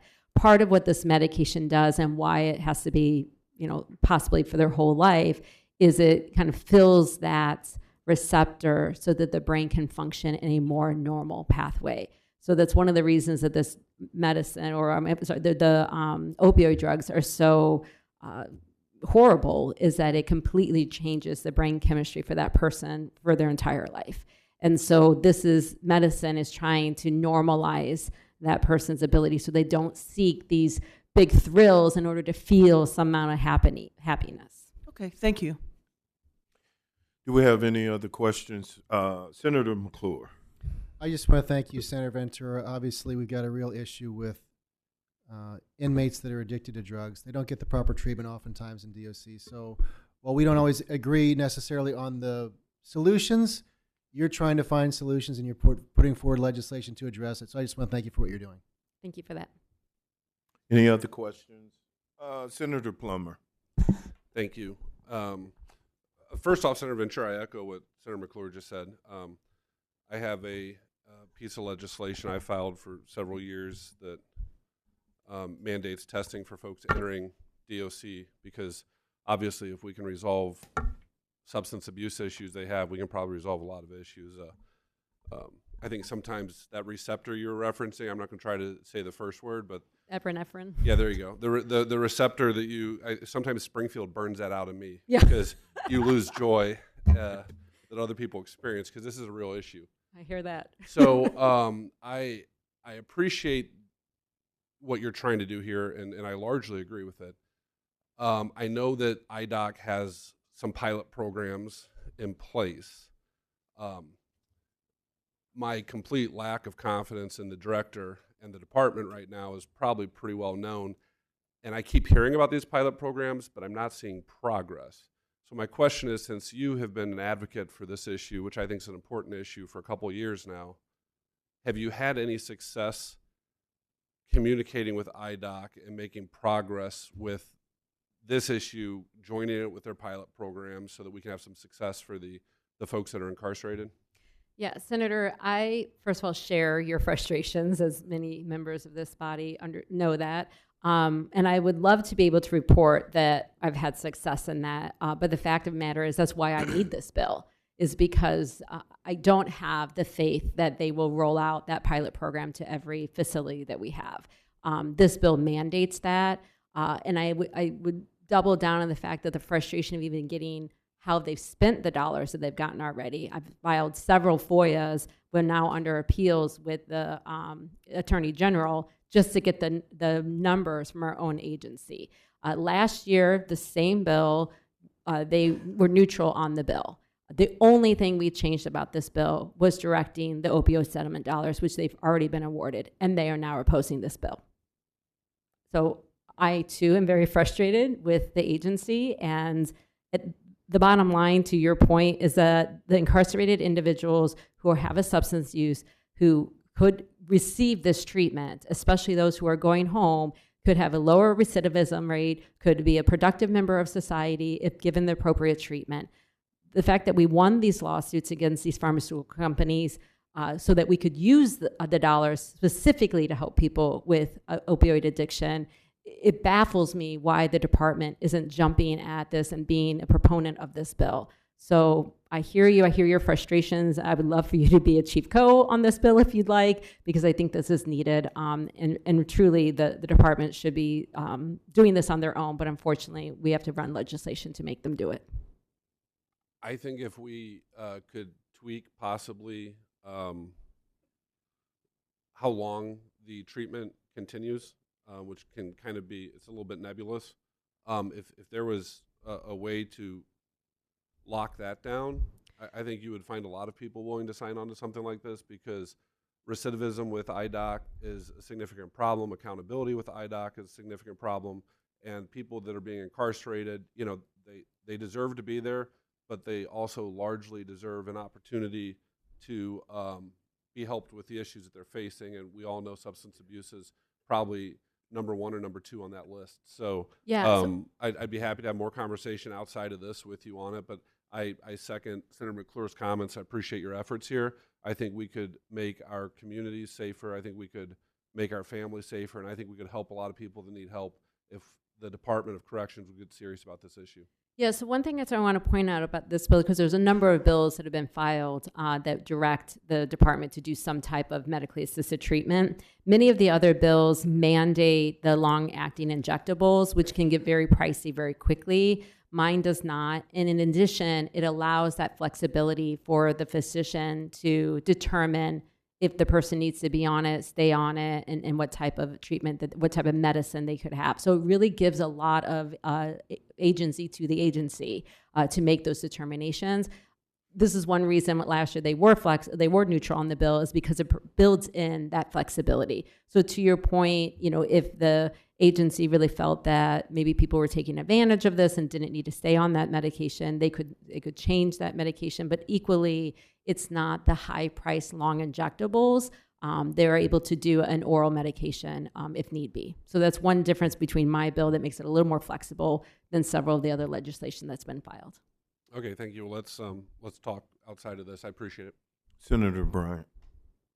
I just wanted to make a comment, because there are so many senators here right now. It is appalling that you have asked for information had to FOIA the information, then have to appeal to the Attorney General's office. I've had the same issue with an agency that should come, we have oversight over them. And in fact, the last FOIA request that I made, I had to threaten them with the statute that says the Attorney General's office has ordered you to give this to me. And if you don't give it to me, I'm going to use that statute, which says it's a $5,000 fine and $1,000 a day after that point. And so, again, I know that the agency is listening in right now. We should all be up in arms about the fact that we cannot get information from an agency where we're requesting it and have a right to have it. So I thank you for sticking to your guns on this issue. Might be the only time you stick to a gun, I'm not sure. But I was on the... I had to throw it in. I just had to throw it in. When I was in JRTC, I was on the rifle team. Thank I'm you. an expert shot. I'll bring my medal in. All right, thanks. All right, Chief Comey after that. All right. Thank you, Senator. Thank you so much. Wow. Our next order of business is Senate Bill 3538. Senator Rose, the floor is all yours.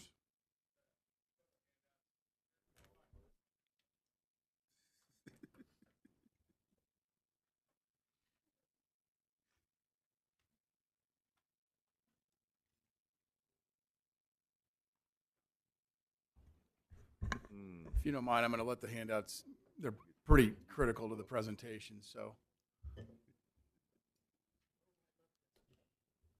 Okay. So, first of all, thank you, everyone. It's interesting, a minute ago, Senator Joyce was here referencing the tornado that just went through his district in the last 2 weeks. I believe there's a fatality associated with that. 2 years ago, I had 3 fatalities in my district associated with a tornado. Beyond this, the loss of human life, we had massive property damage. Illinois is now the #1 tornado state in the country. Not Oklahoma, not somewhere else, Illinois. And I want to talk a little bit about what has become a complete lack of coverage in certain parts of Illinois from radar warning systems for our meteorologists to give us a warning that there's even one in the neighborhood or possibly to take shelter quickly. I've got with me today an expert witness. For those of you who don't know, this is Jacob Dickey from Channel 3, WCAA locally. He is a meteorologist. He's the one who brought this to my attention. We started talking about things after the Robinson event in my district. He's the one who produced all these graphics. I don't want to go in a rabbit hole around windmills, but I also want to point out that if you look at this page right here, red and pink, very little radar coverage at all. Yellow says good, but I'll let Jacob explain why it's yellow and not great. But even in green here, and I want to look at this part here around green, right in the center where Springfield is. Just because you're in green doesn't mean you're in the clear.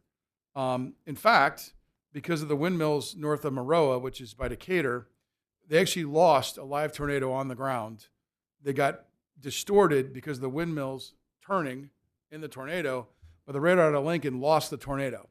Now, could that have gone to Monticello, a town of, thousands? Could it have gone to Argenta, a town of, less than 1,000? The bottom line is the people who are in charge of warning us had no idea where it went. And so even if you're in this green zone, you are not safe, all right? And as more and more wind energy goes up in this state, we've got plenty of it already, but as more and more goes up, those green zones become yellows and reds. And this is a serious issue. It is lives, literally lives. I've lost 3. Senator Joyce, unfortunately, 2 weeks ago, lost another. I will tell you, Senator Faraci is my chief co at the moment on this because he's got this red area on the east side over here. That's Danville in his district. I will tell you on the west side over by Quincy, I've talked to Senator Tracy and Senator Halpin. I believe they're going to jump on at some point in time. Halpin, I've not found him yet to show him this document, but I'm fairly certain based on our conversation, he's going to be supportive. Up into the northwest corner there, Chesney. I bet that's part of your area, Senator Chesney. It's a big area, and it's a serious issue. And with that, I'm going to turn this over to Jacob Dickey. Let him make his presentation, and he'll take your questions on the science. Thank you.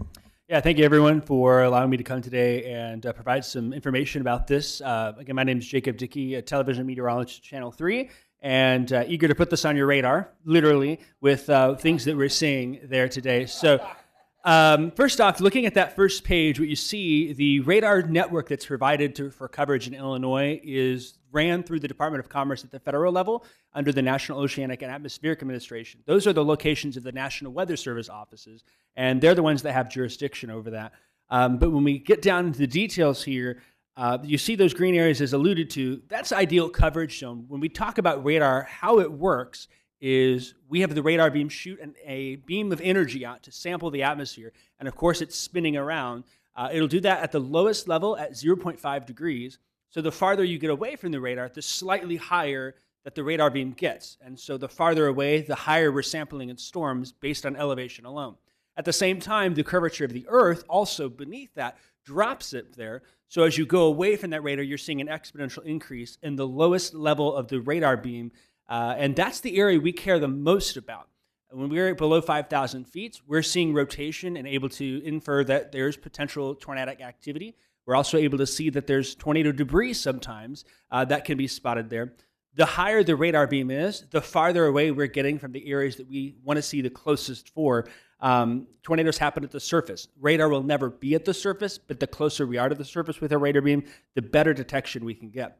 Some important things to distinguish with the recent Kankakee tornado. The current radar network would have no serious issues finding that tornado. That also happened today. A lot of storm chasers were out there, myself included, providing information. Those strong rotations oftentimes are detected 15, 20,000 feet up into the air. Those big events that you think, the Washington, Illinois tornado, the Robinson tornado that had deep rotation, is able to be seen that. But we're finding that in the areas that are far away from the radar, specifically a couple of examples, one in Vermilion County on June 5th, 2024, it was in the morning, 7:30, a little area of rotation wrapped up in a batch of thunderstorms. I was actually on duty at the time, and we saw that. We were like, that's kind of interesting. The issue is that the radar beam was 7,400 feet high at that particular location. It only subtly hinted that there was some movement there. We weren't able to get a clear picture. And we didn't know until days later a farm was destroyed by an EF1 tornado at that location. There was no tornado warning issued for that. Another example, Paris, Illinois had a direct hit from a tornado on March 18th of last year. It was at 12:30 in the morning. That was another event. The storm was rain-wrapped. There were no spotters. It was in the middle of the night. No visuals on that. There was no tornado warning for that. The beam height over Paris, Illinois is 84,000 feet. That rotation was able to sit underneath that lowest level of the beam and essentially be undetected by that radar. Again, with Kankakee and Robinson, those were able to see those big rotations, but we're finding these smaller tornadoes are becoming problematic. We're also finding more tornadoes in Illinois. We may get a few tomorrow, the way things look. 2023, Illinois had 121 tornadoes, the second most in Illinois history behind 2006 with 124 tornadoes. Next year, 2024, we had 142 tornadoes. We were number one in the country that year. 2025, we followed an incredibly active year with 126 tornadoes. We were ranked number two in the country in that. And already this year, the state's recorded 43 tornadoes. We're at number two in the country right now, and our peak severe weather season is April, May, and June. So we'll see how things shake out. A very large number of those tornadoes are of those weaker size. We consider a scale of 0 to 5. When we talk about the weak, brief tornadoes, though, EF0 and EF1s, oftentimes they cause damage. They're not like what we see in Kankakee, but we find that still those weak tornadoes can cause fatalities. 4 out of every 5 fatalities from tornadoes that are of EF0 or EF1 scale come from mobile and manufactured housing. And some of those counties actually have 10 to 20% of their counties with mobile home populations, the population stock there living in mobile homes, I should say, within that. So that's a concern with that of itself. Other things too, though, it's not just tornadoes. Having better radar coverage could help improve severe weather forecasting for hail, for damaging winds, downbursts, for flash flooding. An example recently is in Marion County in the Salem-Kinmundy area. That area samples at 6,200 feet. We could see heavy rain. Lower beams would provide more data on that. And then also in the wintertime, when we're battling with ice, sleet, freezing rain, and snow, having that better radar coverage would help us know more of what type of precipitation and better accuracy of that there. So you can see that graphic that has those areas that are highlighted, but the benefits of having a more a supplemental statewide network, Of course, better prediction and lead time for severe weather coverage. The national average is 10. In Kankakee County, it was about 6 to 7 minutes on the most recent tornado. On those weak, brief spinets, oftentimes it's 30 seconds to a minute. We also have higher accuracy and fewer false alarms. Fewer times the sirens are being sounded for nothing. There's economic benefits, saved lives, reduced property damage.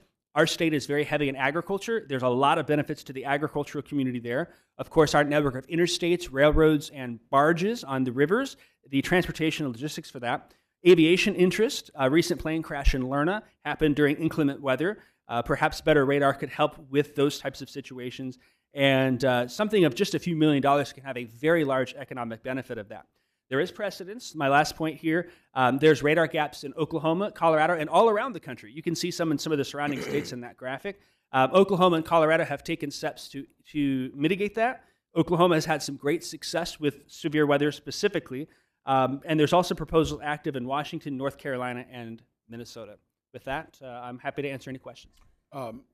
Before we get to that, would you mind explaining, and again, I don't want to get into a rabbit hole about wind or not wind, but would you explain what happened when you lost the tornado coming out of Maroa across I-72? So again, this is just north of Decatur going towards Champaign.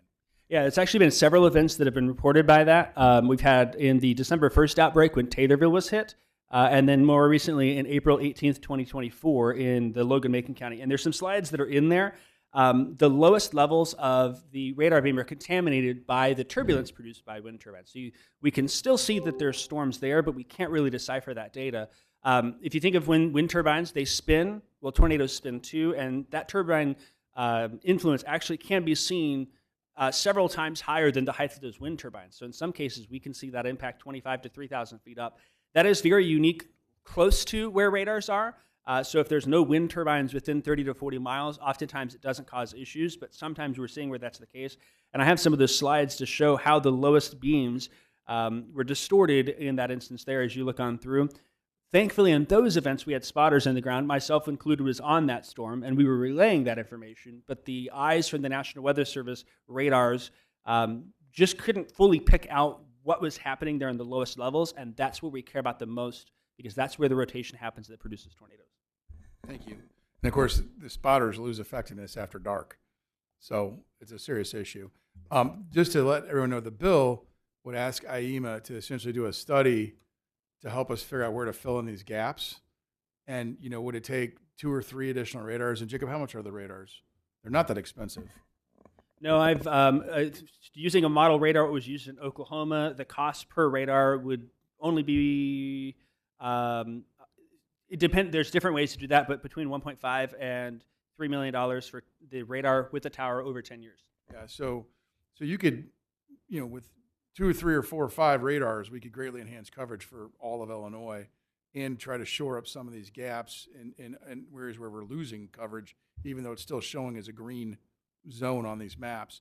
So what my bill does is just trying to start this process.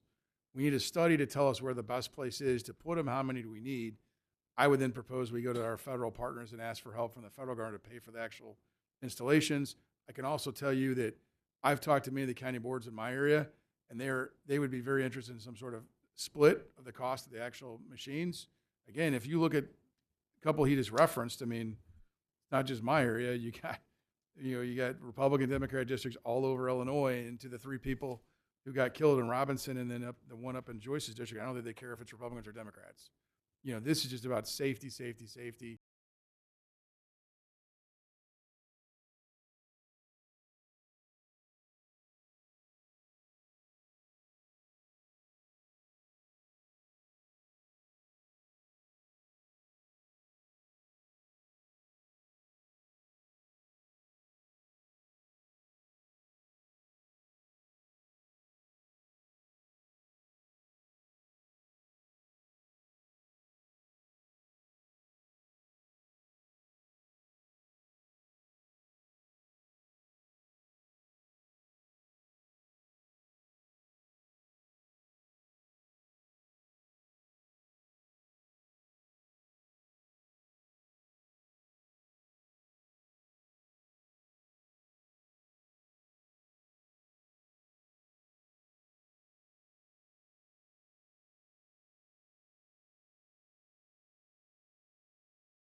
particularly lately, these storms are moving so quickly. So even if it, even these areas that perhaps cover my district, if even adjacent to it, if we're not aware of what's happening right there, we can't be prepared for when it hits us. And so I think this is important no matter what coverage exists. And I'd be happy to be if I could be a co-sponsor, love to be a co-sponsor.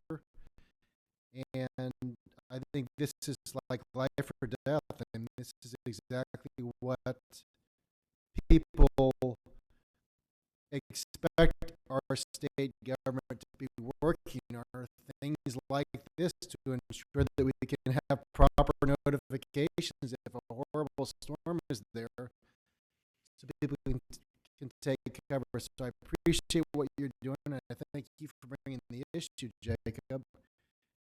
And I think this is a very good bill. I hope that we can get something done with it. And might I add too real quick about that? When you talk about the current radars that we have, currently with the National Weather Service in Lincoln specifically, we've learned that if the radar goes down, of course, we lose that center coverage. It may take a day for that radar to come online by the time engineers get that.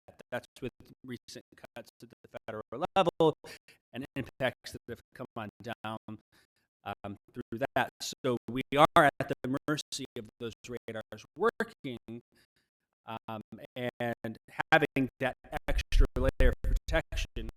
If you think about how many smoke detectors you have in your home, if one doesn't work, there's more to kick on in. This is kind of a similar idea to that. Sure. Senator Plummer. Thank you. So I understand what you're trying to do here, Senator, and appreciate it greatly. I think I'm on this bill. In fact, I know I'm on this bill. And I know you've been working it for a long time, so I appreciate that. But the goal here isn't just to fix the yellow and the red, right? The goal is to create more redundancy across the green and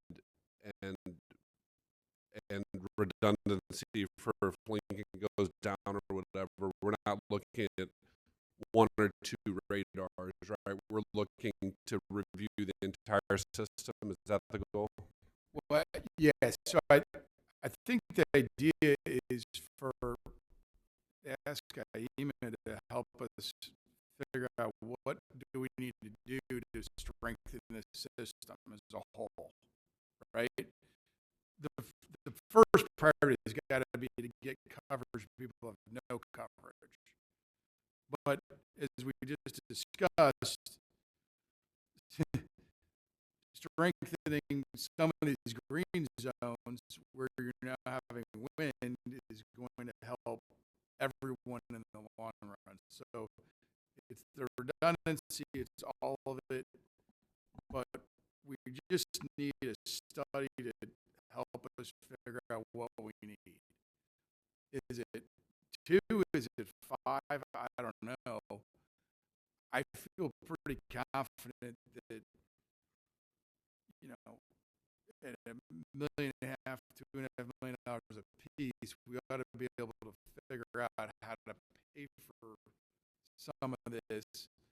But right now, we don't have step 1, which is where do we need and how many do we need them? Where do we need them and how many do we need? And have you talked to any peers in Indiana or Missouri or surrounding states? Obviously, the more redundancy we could build over there, I've not talked to anybody in surrounding states, but it's an excellent point, Senator Plummer, especially this piece from coming off of Missouri. Yeah. I mean, they ought to be in for some of it. That's why I do think ultimately it makes sense to go to the federal level, because honestly, one on the western edge of Illinois coming in from Missouri and one on the eastern edge of Illinois coming in from Indiana would benefit both states. In fact, that one in Robinson that killed 3 of my constituents, it went on to kill 6 individuals in Indiana. Same storm, 20 minutes later, maybe less than that. Okay. Well, I appreciate the work. Last question. I know when you opened this, you said we were the #1 tornado state in the country. I heard your expert witness reference for being #2 several times. Would it be fair to say that Senator Rose is misleading the committee with his opening statement? We were #1. We go back and forth. Oh. But listen, we still got the whole like April, May, June. Come on, man. Like,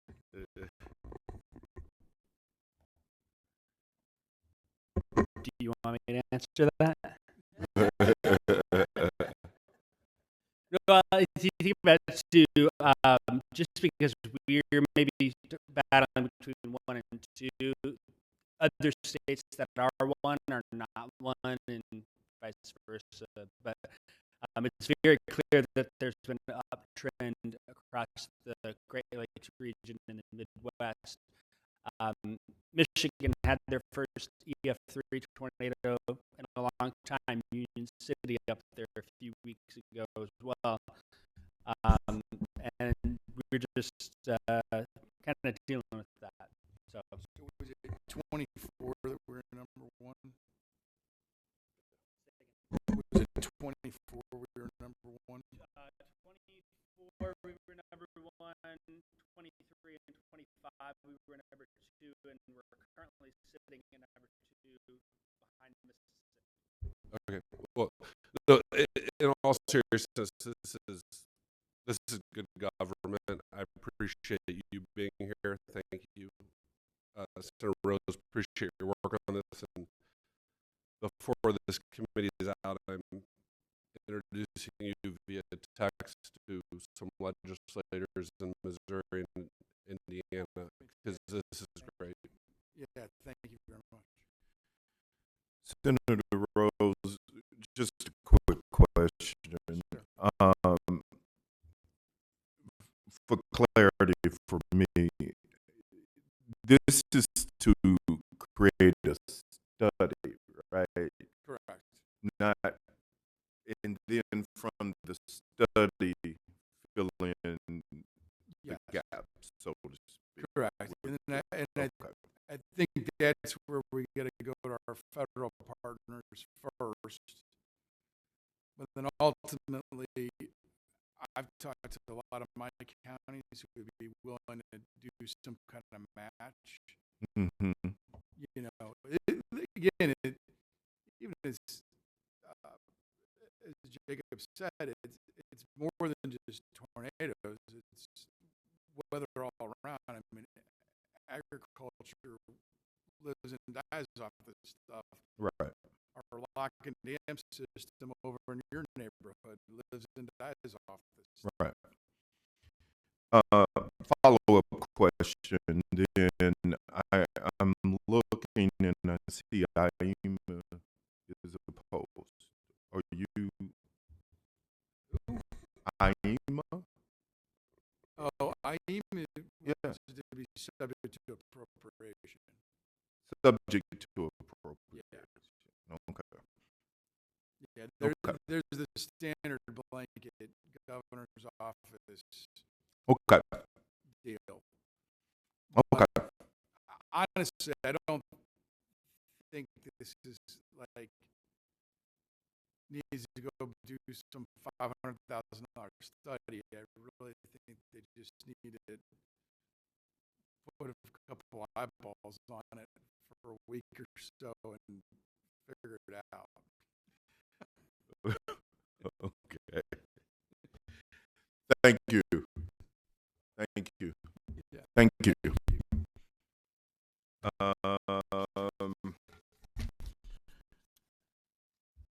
Next, our next order of business is Senate Bill 3274, Senator Bryan. Thank you. You may present from your seat. Thank you. That was my next question. And I think I have some witnesses that we probably have to get up on the screen. So there'll be, yeah. Okay. While we good. get them, I'll try to lead us into what this is about. So there is there's a ferry that actually connects St. Genevieve, Missouri, to Modoc, Illinois. And it's similar to the ferry that we have at Cave and Rock on the Ohio River. This is on the Mississippi. I think the three gentlemen that I'm going to have lead us into this bill. I'm asking for $250,000 for Illinois' portion of what the ferry costs are. We share that cost on the Indiana side, Kentucky side, sorry, with the Cave and Rock. And we've just asked for a portion of whether it's 250,000 or less. I hate to say we would take less, but we really just want to match what Missouri is doing. It isn't just for tourism. I believe that they're going to talk a little bit about some riverboat cruises that we have now that go from Wisconsin to New Orleans. We'd like to be able to tie St. Genevieve in with Prairie du Rocher, because Prairie du Rocher is probably the either first or second oldest French settlement in Illinois. Still has the remains of the old fort there. They have rendezvous there, and actually the French government is trying to help Illinois make that area a national park, a part of the national park system. So it would be very helpful to be able to keep the St. Genevieve ferry going. But in addition to tourism, it is also used whenever the bridge has to be shut down, and it's also used for some heavy equipment for the quarry that is there. And so I would invite our guests to join us as well, and I'm not sure who's first. Okay, so we have New Bourbon Regional Port Authority, Jeremy Tans. New Bourbon Regional Port Authority, Running Inman, and Randolph County Progress Committee, Inc., Mark Wilson. Okay. They're not. Yeah, you guys are up. Okay. There you go. There's Jeremy. Yes. I'm Jeremy Tans. I'm the executive director for Southeast Missouri Regional Planning Commission. We do administration and management services for the New Bourbon Regional Port Authority.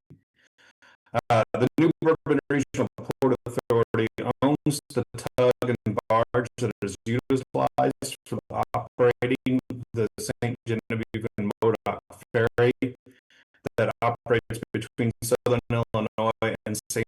Genevieve, Missouri. The ferry provides a vital link between agricultural, commercial, and tourism activities on both sides of the Mississippi River. In recent years, the ferry has had to decrease service to weekend operations only due to a lack of funding to be able to pay competitive rates for qualified riverboat pilots. The state of Missouri has provided $88,000 in assistance annually for ferry operations and expenses. This amount has remained unchanged since 2010.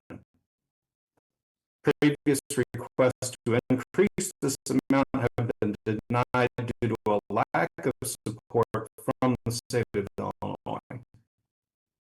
Currently, there is one other publicly owned ferry in the state of Missouri operating between Darena, Missouri and Hickman, Kentucky, with the state of Kentucky participating in its operations by matching Missouri funding. In early 2025, the Port Authority conducted a ridership survey targeting Randolph and St. Genevieve counties in Illinois and Missouri. That survey received over 1,900 responses, with nearly 76% of those having utilized the ferry within 12 months. Over 78% of those responses stated recreation and tourism as the primary use for their ridership. This highlights the critical link it provides between French heritage tourism sites in Prairie du Rocher, Fort Charlotte, and St. Genevieve, as well as other activities and amenities on both sides of the river. After accounting for MoDOT assistance funding and income collected from fares, the ferry has experienced an annual loss of over $60,000 averaged over the last 5 years. The Port Authority has used a combination of funds, including federal 5311 transit funding, to help cover these losses. Additionally, the Port Authority instituted a new fare schedule to help generate additional revenue. These new rates are in alignment with the Darena-Hickman Ferry and are at the maximum indicated as acceptable by the ridership survey. Additional support is needed from the state of Illinois to keep the ferry in operation. With additional funding, the Port Authority intends to authorize the hiring of an additional pilot to expand the days of operation, improve information sharing on ferry operation schedules, and investigate a point-of-sale system to allow for fair purchases with credit or debit cards. However, without committed future funds from both states, these improvements will not be achievable or sustainable. Thank you for your consideration and time. I'm Ron Inman. I'm chairman of the New Bourbon Port Authority and also president of St. John Modoc Ferry, Inc. And we don't own anything. We just rent the ferry from the Port Authority. We pay $1,400 a month, and for a little history,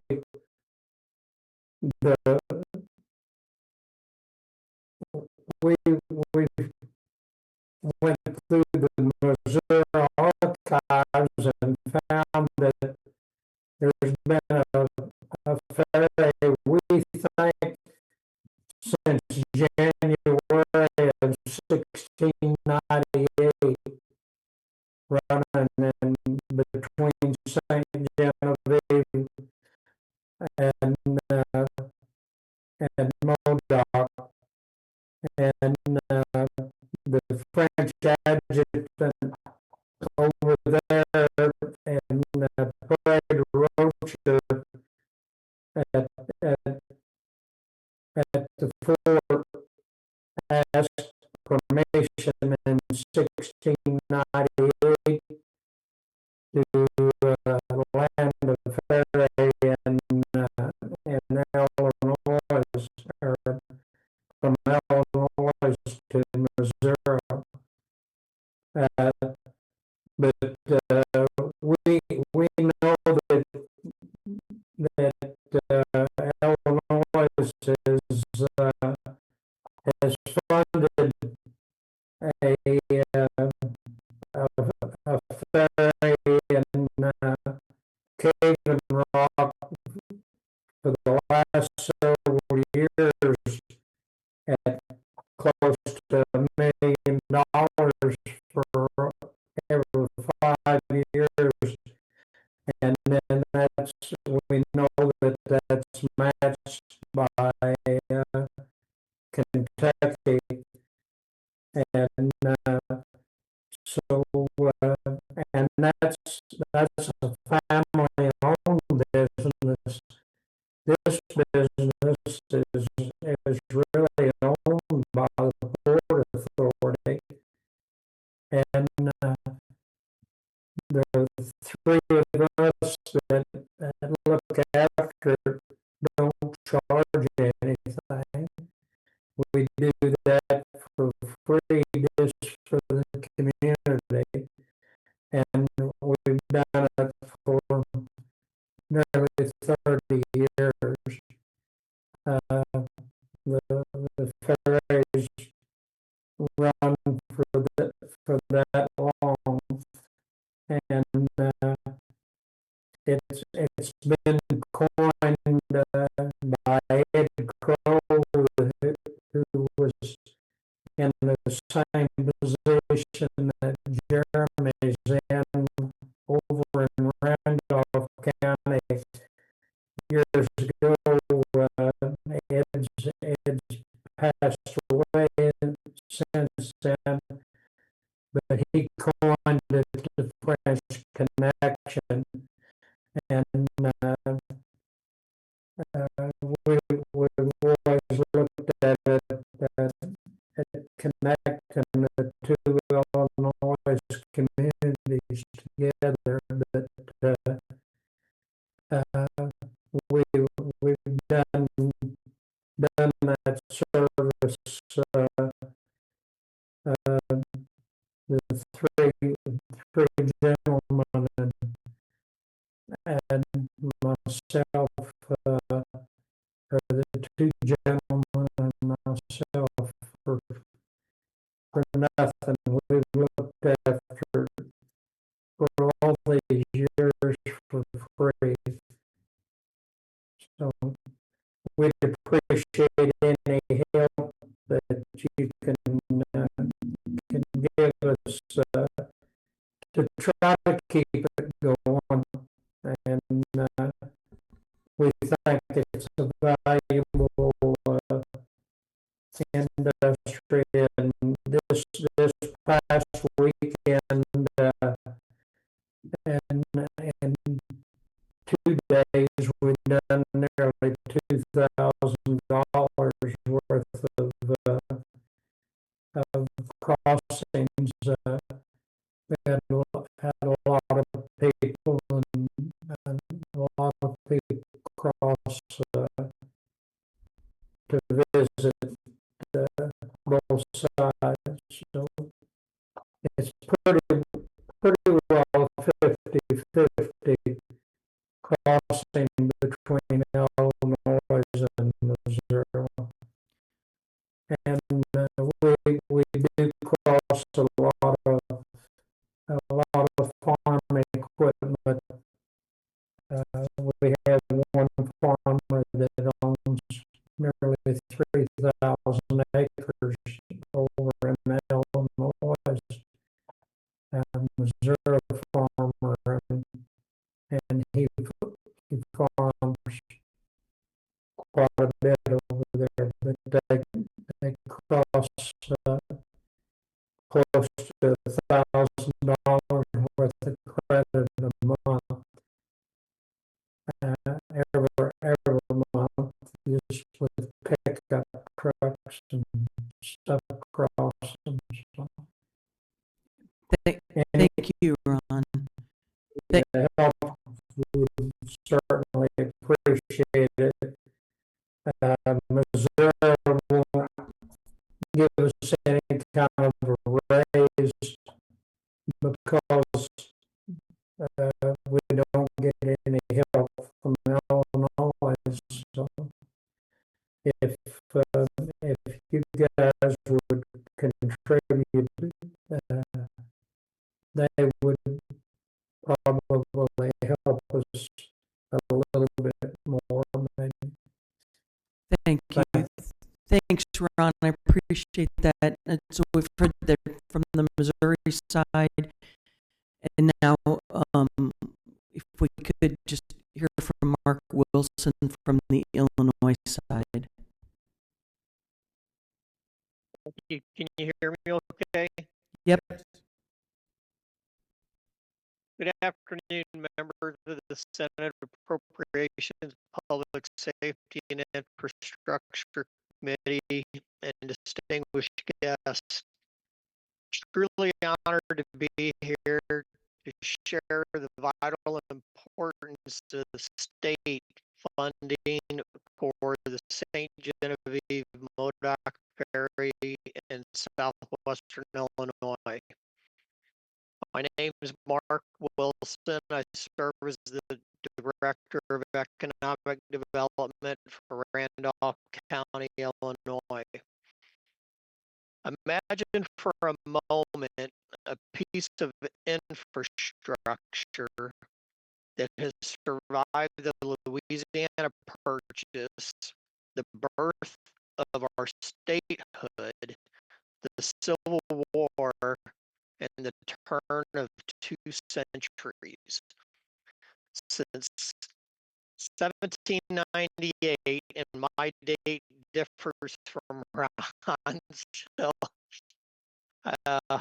yeah, I don't know about that, but there's been a continuous crossing over the Mississippi connecting St. Genevieve, Missouri to the Modoc and Prairie to Rocher area here in Illinois, which started as a formal petition written in French for human-powered rafts, eventually evolved into massive steam-powered vessels carrying entire railroad cars in the 1900s, leading the diesel-powered vessels we see today. Over the last 225 years, St. Genevieve Modoc Ferry, affectionately known as a French Connection, has served one continuous vital purpose, acting as a daily link for farmers, commuters, and tourists. It is one of the oldest continuous transportation routes in the American Midwest. But today, that historic lifeline is under threat of closure. I'm here today to urge the state of Illinois to pass the proposed state Senate bills and appropriate the funds necessary to keep this ferry operational. Saving this ferry is not just about preserving a boat, it's about investing in southern Illinois. And there are four distinct reasons why Illinois should take action. First and foremost, we must address the issue of basic interstate fairness. Right now, the state of Missouri contributes roughly $88,000 annually to subsidize the ferry's operations. The state of Illinois historically contributes nothing. This ferry does not serve just Missourians. It serves residents, commuters, and businesses on both sides of the river. It's a shared regional asset. It's time for Illinois to pay to match Missouri's investment. Partnerships require equal participation, and funding this ferry is the only way to prevent the collapse of this shared interstate lifeline. Second, the ferry is a massive driver for regional tourism and economic development. St. Genevieve is Missouri's oldest city and a national park, drawing tens of thousands of visitors every year. The ferry is the literal bridge that connects those tourists directly to the rich French colonial historic sites right here in Illinois, like Fort Deschartres, the State Historic Site, the Creole House, Fort Kaskaskia, and the Pierre Menard Home. When we keep the ferry open, we provide a direct, highly appealing route for Missourians and out-of-state visitors to cross the river and spend their money in our backyard. We're importing revenue directly into local restaurants, shops, bed and breakfast, and Randolph County. If we sever the French connection, we sever that economic pipeline. Third, the ferry fills a massive geographic gap in our local infrastructure. Looking at a map of our region, the ferry provides the only Mississippi River crossing between Chester, Illinois and Columbia, Illinois, approximately a 50-mile stretch. If this ferry closes, workers who commute between St. Genevieve County and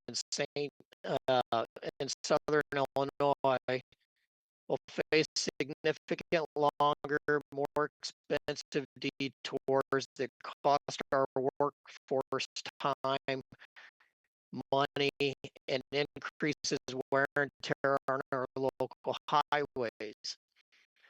Furthermore, our regional economy relies heavily on agribusiness.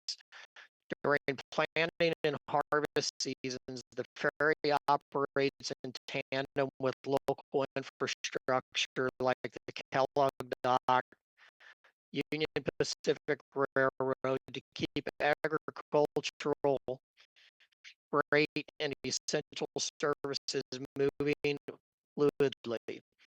Our farmers cannot afford a broken link in their supply chain. Finally, we must recognize the cultural asset we stand to lose. The St. Genevieve Modoc Ferry is a recognized and celebrated part of the Great River Road Network. It highlights the legacy of one of the oldest continuous French settlement regions in North America. Losing it would mean severing a physical and cultural tie that has defined the character of this region for generations.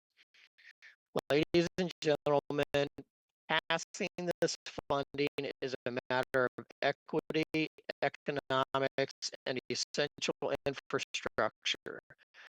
By funding the ferry, Illinois is actively investing in Southern Illinois' economy, supporting our local commuters, and honoring a necessary partnership with the state of Missouri. I respectfully ask you to fund the French Connection. Let us ensure this 225-year-old legacy continues to sail for generations to come. Thank you. Thank you, guys. Do we have any questions? Thank you for your testimony.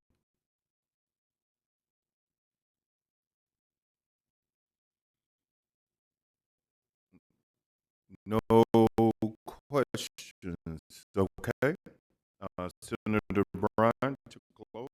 Yep, I would just ask again that we consider this. I believe that Illinois needs to put their fair share on this vital transportation mechanism. Thank you. And thank you. Our next order of business is Senate Bill 1246. Senator Wilcox.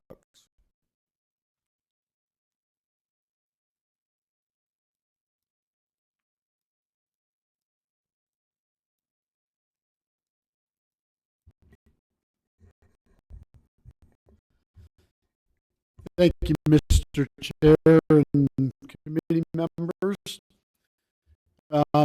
Senate Bill 1246 would require the Secretary of State to provide free registration for veterans with disabilities. Currently, for the past 15 years, they have provided relief for active duty members who have been stationed outside of the state. also provide relief for members who have spent time in combat zones. We've had a discussion.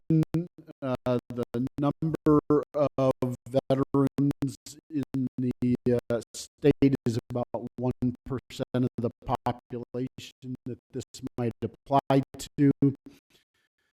Secretary of State recommended that we take a look at the section previous to this, because there are some specifics with all of their different veterans plates, just to make sure that the language matches with those, and how we would recommend handling a veteran who already qualifies for a free plate with this language change.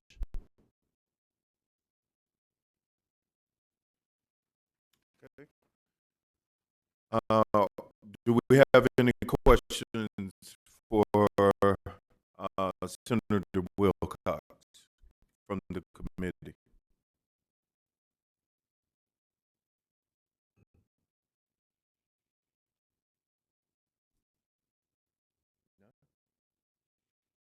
Senator, thank you.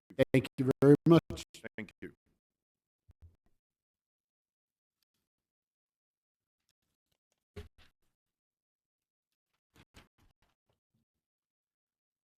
Our next order of business is Senate Bill 2807, Senator Lewis.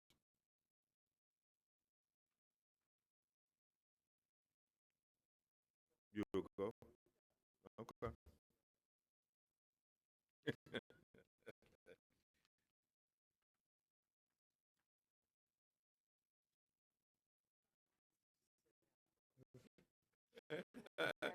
You want to look right at us? Floor is yours, Senator. Thank you, Mr. Chairman, members of the committee. Senate Bill 2807 is a simple bill requesting $750,000 for a traffic signal that is located in my district on Roosevelt Road. There's been discussions between the city of Wheaton, IDOT.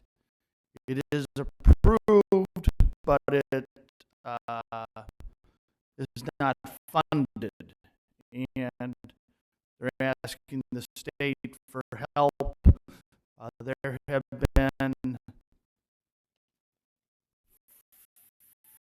16 severe accidents, 3 fatalities, and it also helps a school as kids are parking across the highway, or excuse the Roosevelt Road, and helps with their pedestrian during school.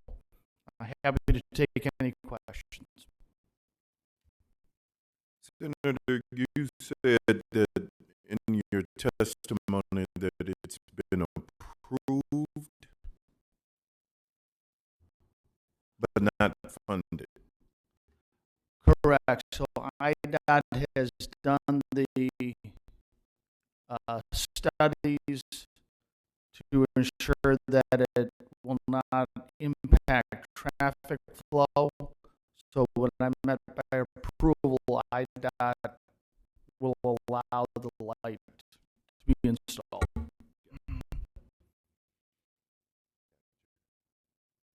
Do we have any other questions for Senator Lewis? Senator, thank you for your testimony. Our final order of business is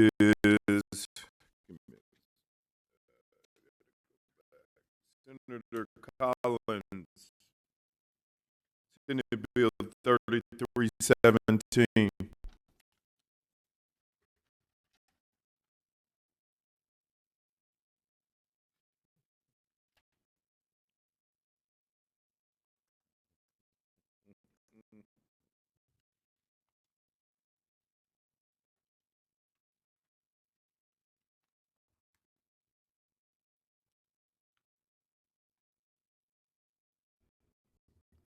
Thank you, Chairman and committee members. Today I am just requesting for the FY27 budget to include $2.1 million appropriation to sustain and scale the supportive reentry network collaboration, HTC model, which funds essential non-billable infrastructure not covered by Medicaid. This includes core coordination and navigation, shared data and accountability systems, partner capacity and performance monitoring, critical stabilization support, and then also the reason why this matters is because it's faster access to care post-release, and then it improves engagement and behavioral health and employment. 1/3 lower return to prison rates in comparable housing pilots, and protects proven community capacity during systems transition. I do have a witness here today who can give a few remarks. That's okay with the committee. Thank you, Senator Collins.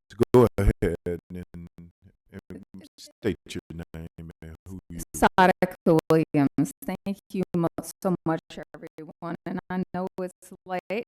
Hi, thank you, Chair Belt and members of the committee. I am the Chief Program Officer at Safer Foundation. I appreciate the opportunity to testify today, and I want to acknowledge Senator Collins for her leadership and her continued commitment to advancing reentry stabilization efforts. And I want to stress on that because that's what this is. I'm here to speak on the importance of sustaining safer pathways as part of the state's FY27 public safety investment. Reentry, we all have heard about it, but it's one of the most fragile and high-risk transitions in our systems. When individuals return home without access to care, medication, housing, or support, crisis becomes predictable, and that often leads to high emergency room use, violations, and returning to incarceration. Safer Pathway addresses that gap. Safer Pathways is being established as a behavioral health clinic and care coordination hub. And it's a separate nonprofit sister organization to the Safer Foundation. It brings together a coordinated network of healthcare, behavioral health, housing, and legal partners to ensure individuals are not just referred to services, but actually connected and stabilized. And it is working. Through this model, we have served over 1,200 participants and reduced returns to prison from 32% down to 21%, a 1/3 reduction. Public safety improves when people stabilize. From a fiscal perspective, each return to prison costs approximately $151,000.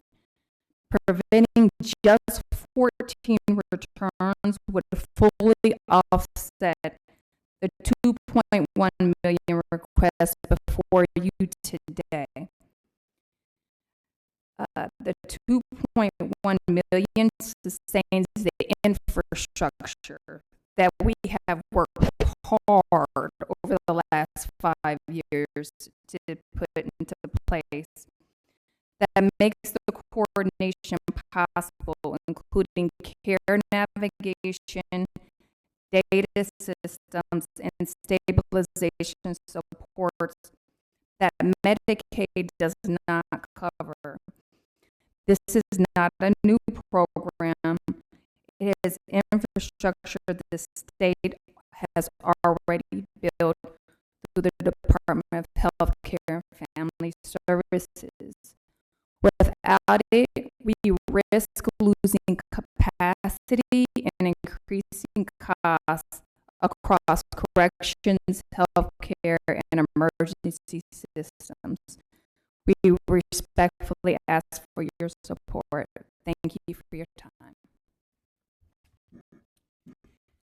Do we have any questions for the committee? Senator Lewis, please. Thank you, Mr. Chair. Senator, good to see you. Just a quick question. You're asking for 2.1 million, but is there an overall cost? Does the program cost more or less?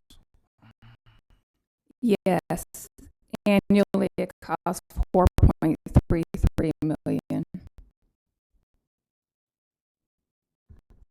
And how is that balance currently being funded? Well, we are making this appropriations request. We wanted to make the full request amount.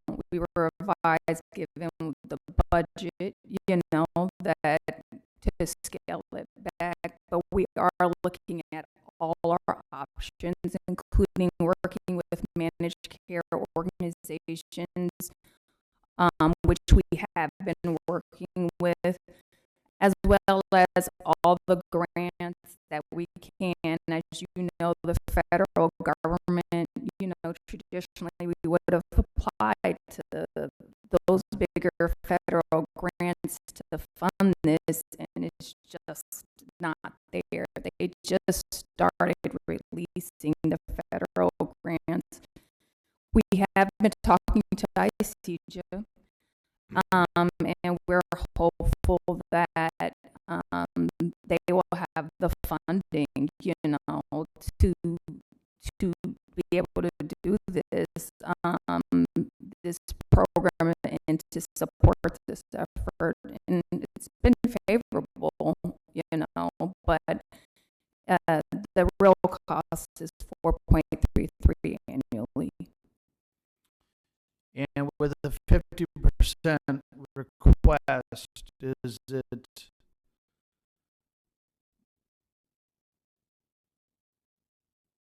do you see a 50% reduction in people you're helping, or is it area driven? The risk that we take is that this is a cross systems model where it's healthcare, behavioral health, workforce, and it's working in housing, in the criminal legal system. We risk having to, one, the partners that we have in place that are in Cook County, so the eligibilities for people returning to Cook County. We possibly can't pay those partners, and that's really been the core of this model, is that we have to pay providers. We're in a crunch now. All the nonprofits and providers are at capacity, so if we can't pay them, then we're not going to be able to sustain that. Even at a half cost, what we're looking at is really retaining the clinicians that we have, and possibly a couple navigators, and just to a bare bones, infrastructure. But if we can fully fund it, then we can take what we have in place and sustain it. My hope, and in talking with the CJ, because they're doing all of these talks around the state, is that we can do this work not only in Cook County, but then scale it up, because you have an existing coordinated care network with hospitals, FQHCs, community-based organizations, and other smaller community-based organizations, where we can take this model and scale it up around the state. But if we lose this now, then all the work, all the expertise, all the staff, all the infrastructure, and I'm an attorney, so I did a lot of legal work for this, including the data use agreements and the BAAs. We have a closed loop referral system where we're not just referring, but then we're able to share data about the participants and talk about their whole treatment plan. And not only are we doing that, we're working with the managed care organizations. We look and see if they have insurance, and if they don't, we reactivate it for them so that they don't lose the coverage. But then also we see if they're assigned an insurance provider. And if they have one, we ask if they want to be connected to the MCO. And if they don't, we do healthcare literacy, where we inform them of their, education, which MCO, but then we help get them to those doctors that, so they're not lost to care. We're going to lower those healthcare costs. But also, what I'm learning is healthy people, means healthier communities and families. And so it really is an opportunity to continue to improve the model, but scale it up, hopefully across the state as well. Thank you for the clarification, and thank you, Senator, for your initiative. Thank you. Do we have any other questions? I don't have any question for you, just a comment. I want to commend you for the work that you're doing in that space. You go in, if I understand, 90 days before release, right? And you get things moving before, right? And then you stay with them up to 12 months or beyond as needed. You do a lot of or help them get a lot of the leg work in place relative to housing, health care, and those stabilizing them really as they reintegrate back into society. And during really a time that's usually their most vulnerable time to reoffend or recidivate, and you know, you're doing a yeoman's job at trying to break that cycle. Unfortunately, it costs money to do those things, right? People need to get paid. Agencies need to get paid, and so there is the issue. I do agree with Seth on that. I understand the ask, looking at the budget, but I would ask for the whole thing and see if you can get it negotiated down. I would never start at 2.3, 2.1. That's like negotiating against yourself, but I do understand why you do that. So thank you for what you do. And I, Go ahead. and I would just add that I really do appreciate the work that they do, because my own personal story with my father, when he returned home, it was like a cycle, a revolving door for him. But once he found services that were able to help him, he's now stable. He has a house. I have a new little sister. He's married. He's working on a job where he's been consistent for the past 10 years. And so it really is investing in people who are returning home. And I represent a district where I have the highest concentrated number of folks who are returning home. So these services really do work. And just to be able to, go and check out a lot of these services and see and hear the testimonial stories.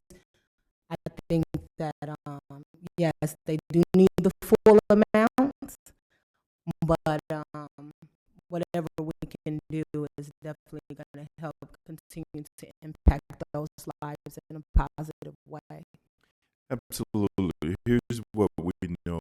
We know that it's cheaper to keep them on the outside. It costs more once they're incarcerated, right?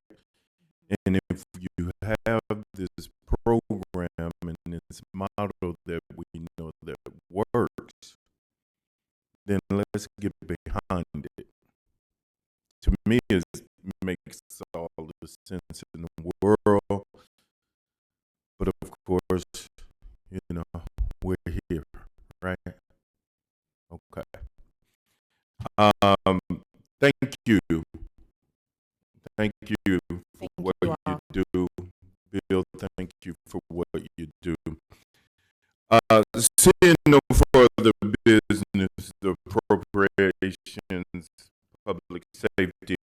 Infrastructure Committee now stands adjourned.